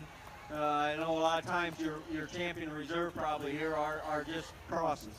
But I like to acknowledge that these kids driving the champion purebreds, that's a pretty big deal. I mean, I don't know if you've ever been driving a champion hog, let alone, you know, a class winner at a county fair level. So enjoy it. If you don't get along, if you didn't get along quite as well today as what you thought or would have liked, hopefully you'll put your head down and work a little bit harder and get that hog. Skin and hair is the one thing that I'll tell kids more than anything. That will get you a second look quicker than anything. If that one's dialed in when it comes in the entrance to a judge, and that one's immaculate in terms of ready to go, that will give you a second look more than anything else. And we've got some here that I wish maybe were shined on a little bit better. But again, if you pay attention to and it takes a lot of work. Trust me, it's not just the last 2 weeks before a county fair. A lot of things go right. It's been a long show season. Some of these kids have had these hogs for 4 or 5 months. Spent a lot of time in the barn to get to this point, and wanted to recognize those kids. I got a few more things to do, I think, with the wolf pig here yet today. I won't make another big speech. I'll just go out and I'll congratulate your champion again. Thank you for allowing me to come and do this. I've enjoyed myself. Again, high quality livestock.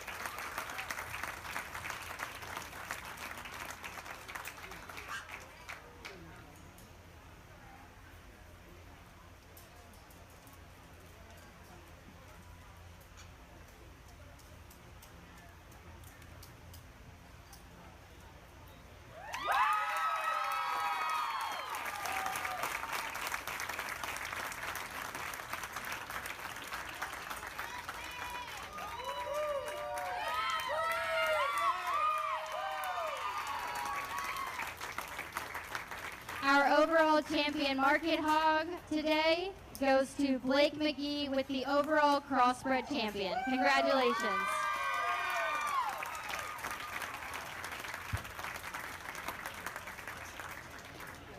We'll now bring the second place, that reserve crossbred champion, into the ring, and we will be selecting our overall reserve champion.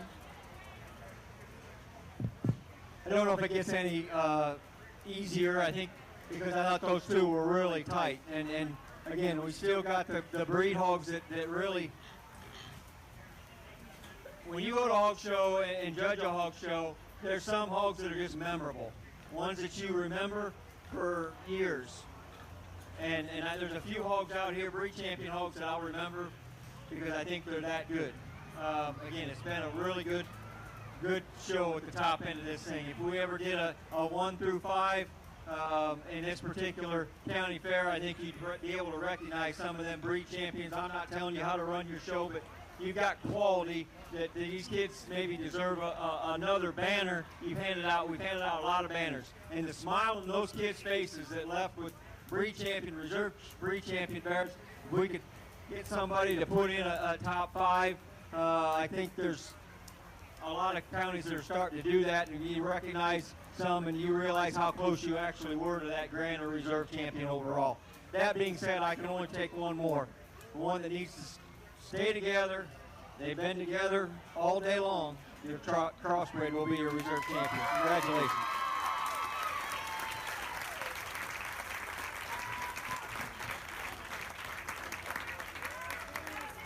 Your reserve champion overall market hog today goes to Mila Polak with that reserve Crossbred champion. Congratulations.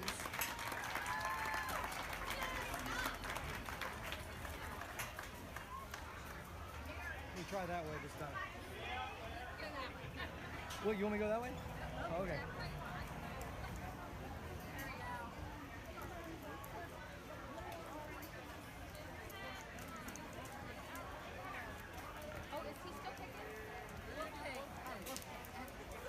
All right, we'll now be working on our wolf pig selection, so please give us a few minutes here to get some hogs moved around.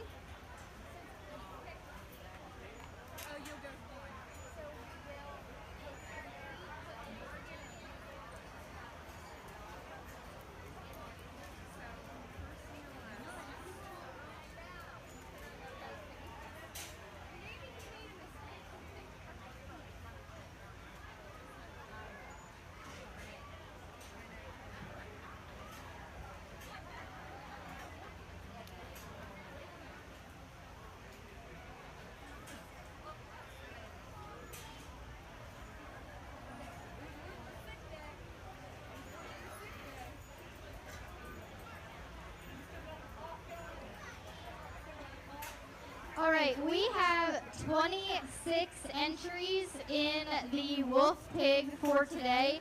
So we're gonna split this into 2 different heats. Our first heat, I'm just splitting this piece of paper in half.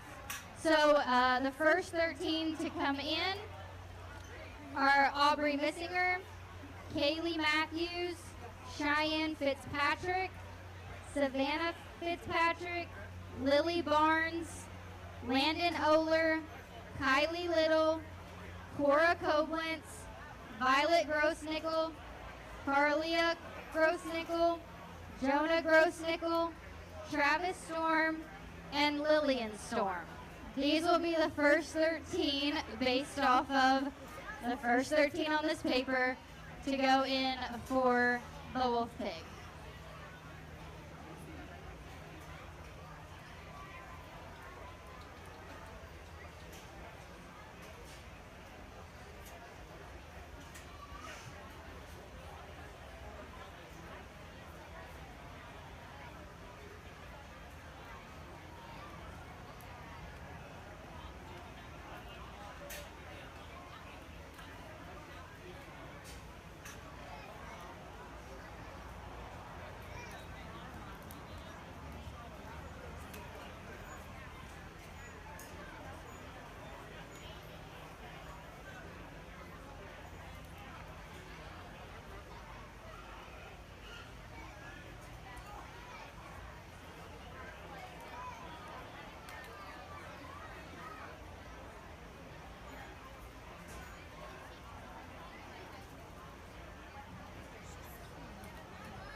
Like I mentioned, we will have 2 classes of this wolf pig derived. Again, the names here going in on this first half is Aubrey Missinger, Kaylee Matthews, Cheyenne Fitzpatrick, Savannah Fitzpatrick, Lily Barnes, Landon Oler, Kylie Little, Violet Grossnickel, Carlia Grossnickel, Jonah Grossnickel, Travis Storm, and Lillian Storm.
The last two I think I'm missing is Kaylee Matthews and Carlia Grossnickel.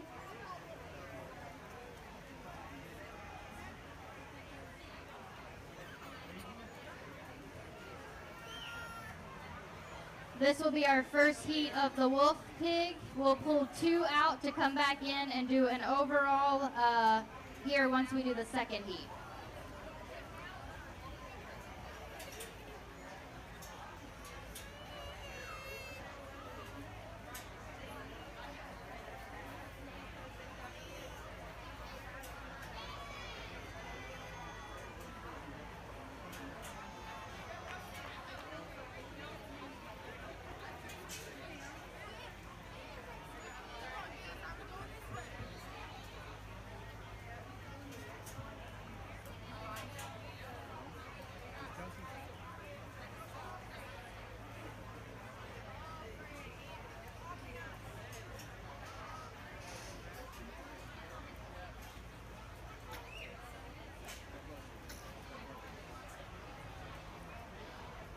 This is the last call for Kaylee Matthews.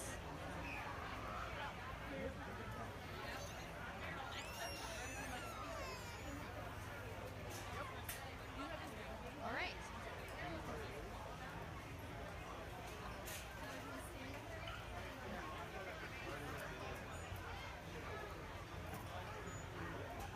As we head into this wolf pig drive today, we are selecting the 3rd best overall hog of the day. This individual is only eligible if they have not been selected for this before, so they're able to sign up and be entered into the wolf hog. So we are currently sorting through these here today.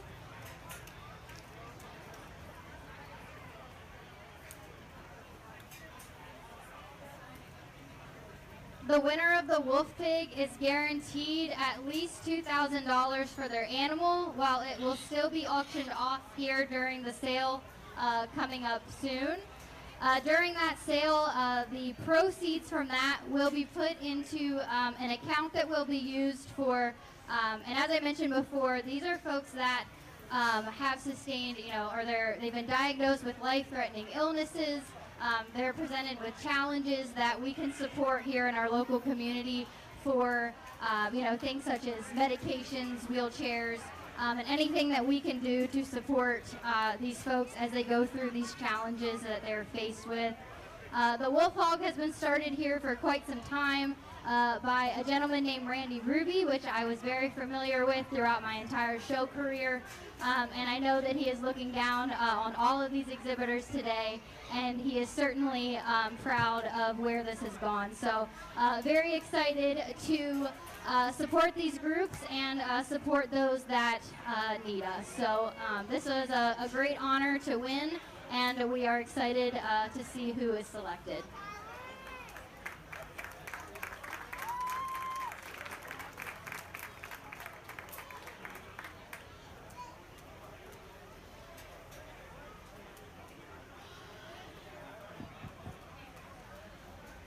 All right, we're gonna go ahead and bring up the second heat of the wolf pig.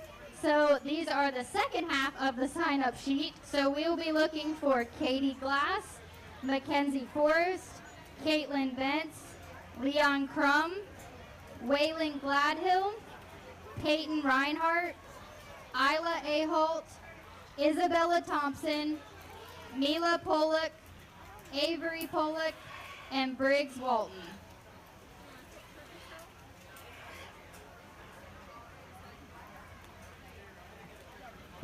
All right, we brought our first class of these wolf pigs back, and again, I've got a couple of them sorted out that I think are the highest quality that we've got designated here for this particular class.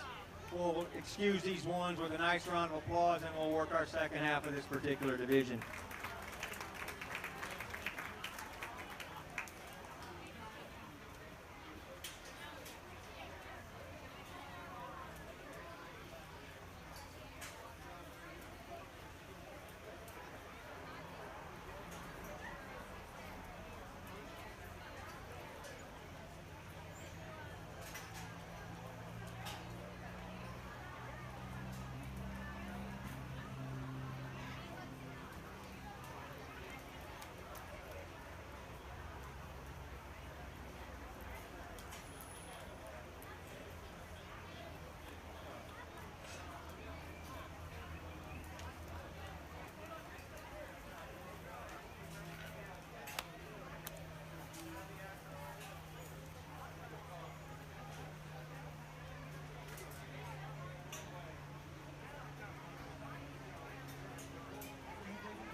All right, we will now head into the second heat of the Wolf Pig.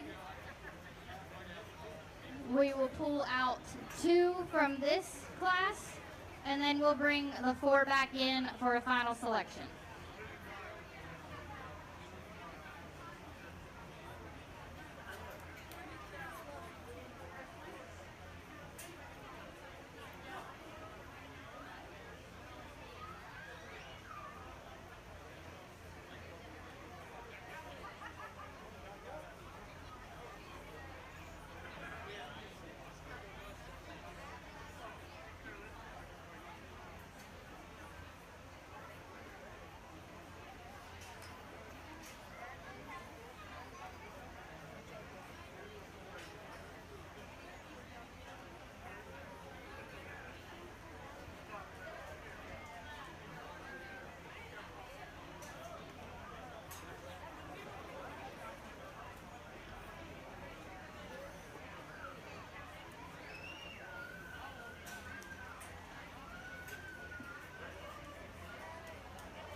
As a reminder, we are nearing the end of the show today. Please make sure you have your sale papers and that you are getting those filled out.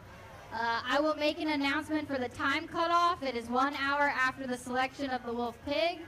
At that time, after that cutoff, we are no longer accepting sale papers. There is no exceptions, and we are not chasing. So make sure that you're grabbing your sale papers now and getting them filled out. And we'll make that announcement on the time cutoff as soon as our Wolf Pig is selected. All right, I'm still trying to figure out how we get to this point, but I'm just going to go ahead and do what I've been told. We've got 2 of them in that first class, we got 2 in this class, and we'll pick your Wolf Pig. Again, I appreciate everybody from the ring help to the kids driving. I mean, I've had more kids come up to me that shook my hand going out of the ring that were 8th, 9th, 10th place today, and those kids, I mean, that's what's the appreciation and the gratitude that they have is genuine, and I feel that, and I appreciate the kids. They're very well. I didn't see many kids that were, I mean, sure, they got upset because they maybe didn't get what they accomplished done, but again, they've all been gracious, and they've been raised right. So again, I appreciate that. Let's excuse the ones we got in the ring. We'll select our Wolf Pig, and then I'll get on my way, and you guys can go all about your day. Let's give these kids a nice round of applause one more time before we head them out.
Again, last time I'm going to grab this mic and you have to hear me. All these hogs got along good earlier today. I don't think we had anything placed below second place. There's one pig that's hit me pretty hard, and I thought chased those Grand and Reserve Crossbreds overall. I mean, I think this one's unique for that breed. Young man with the spotted barra. Young man with the spotted barra. Young man with the spotted barra. Come here and shake my hand. Congratulations. I love your pig.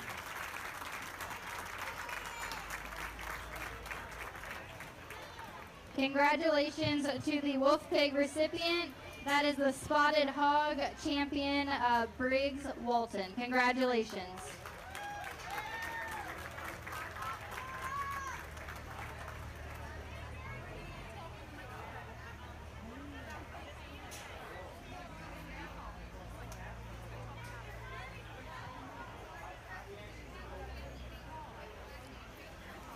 That is the conclusion of the Market Hog Show for today. Congratulations to all of our winners. It is currently 3:17, so I will be generous and give an extra couple minutes. But at 4:20, we are cutting off sale papers. So all sale papers need to be turned in by 4:20. We are not chasing people down. We are not going to search for you. If your sale papers are not in by 4:20, then you will not be able to sell. So now is the time.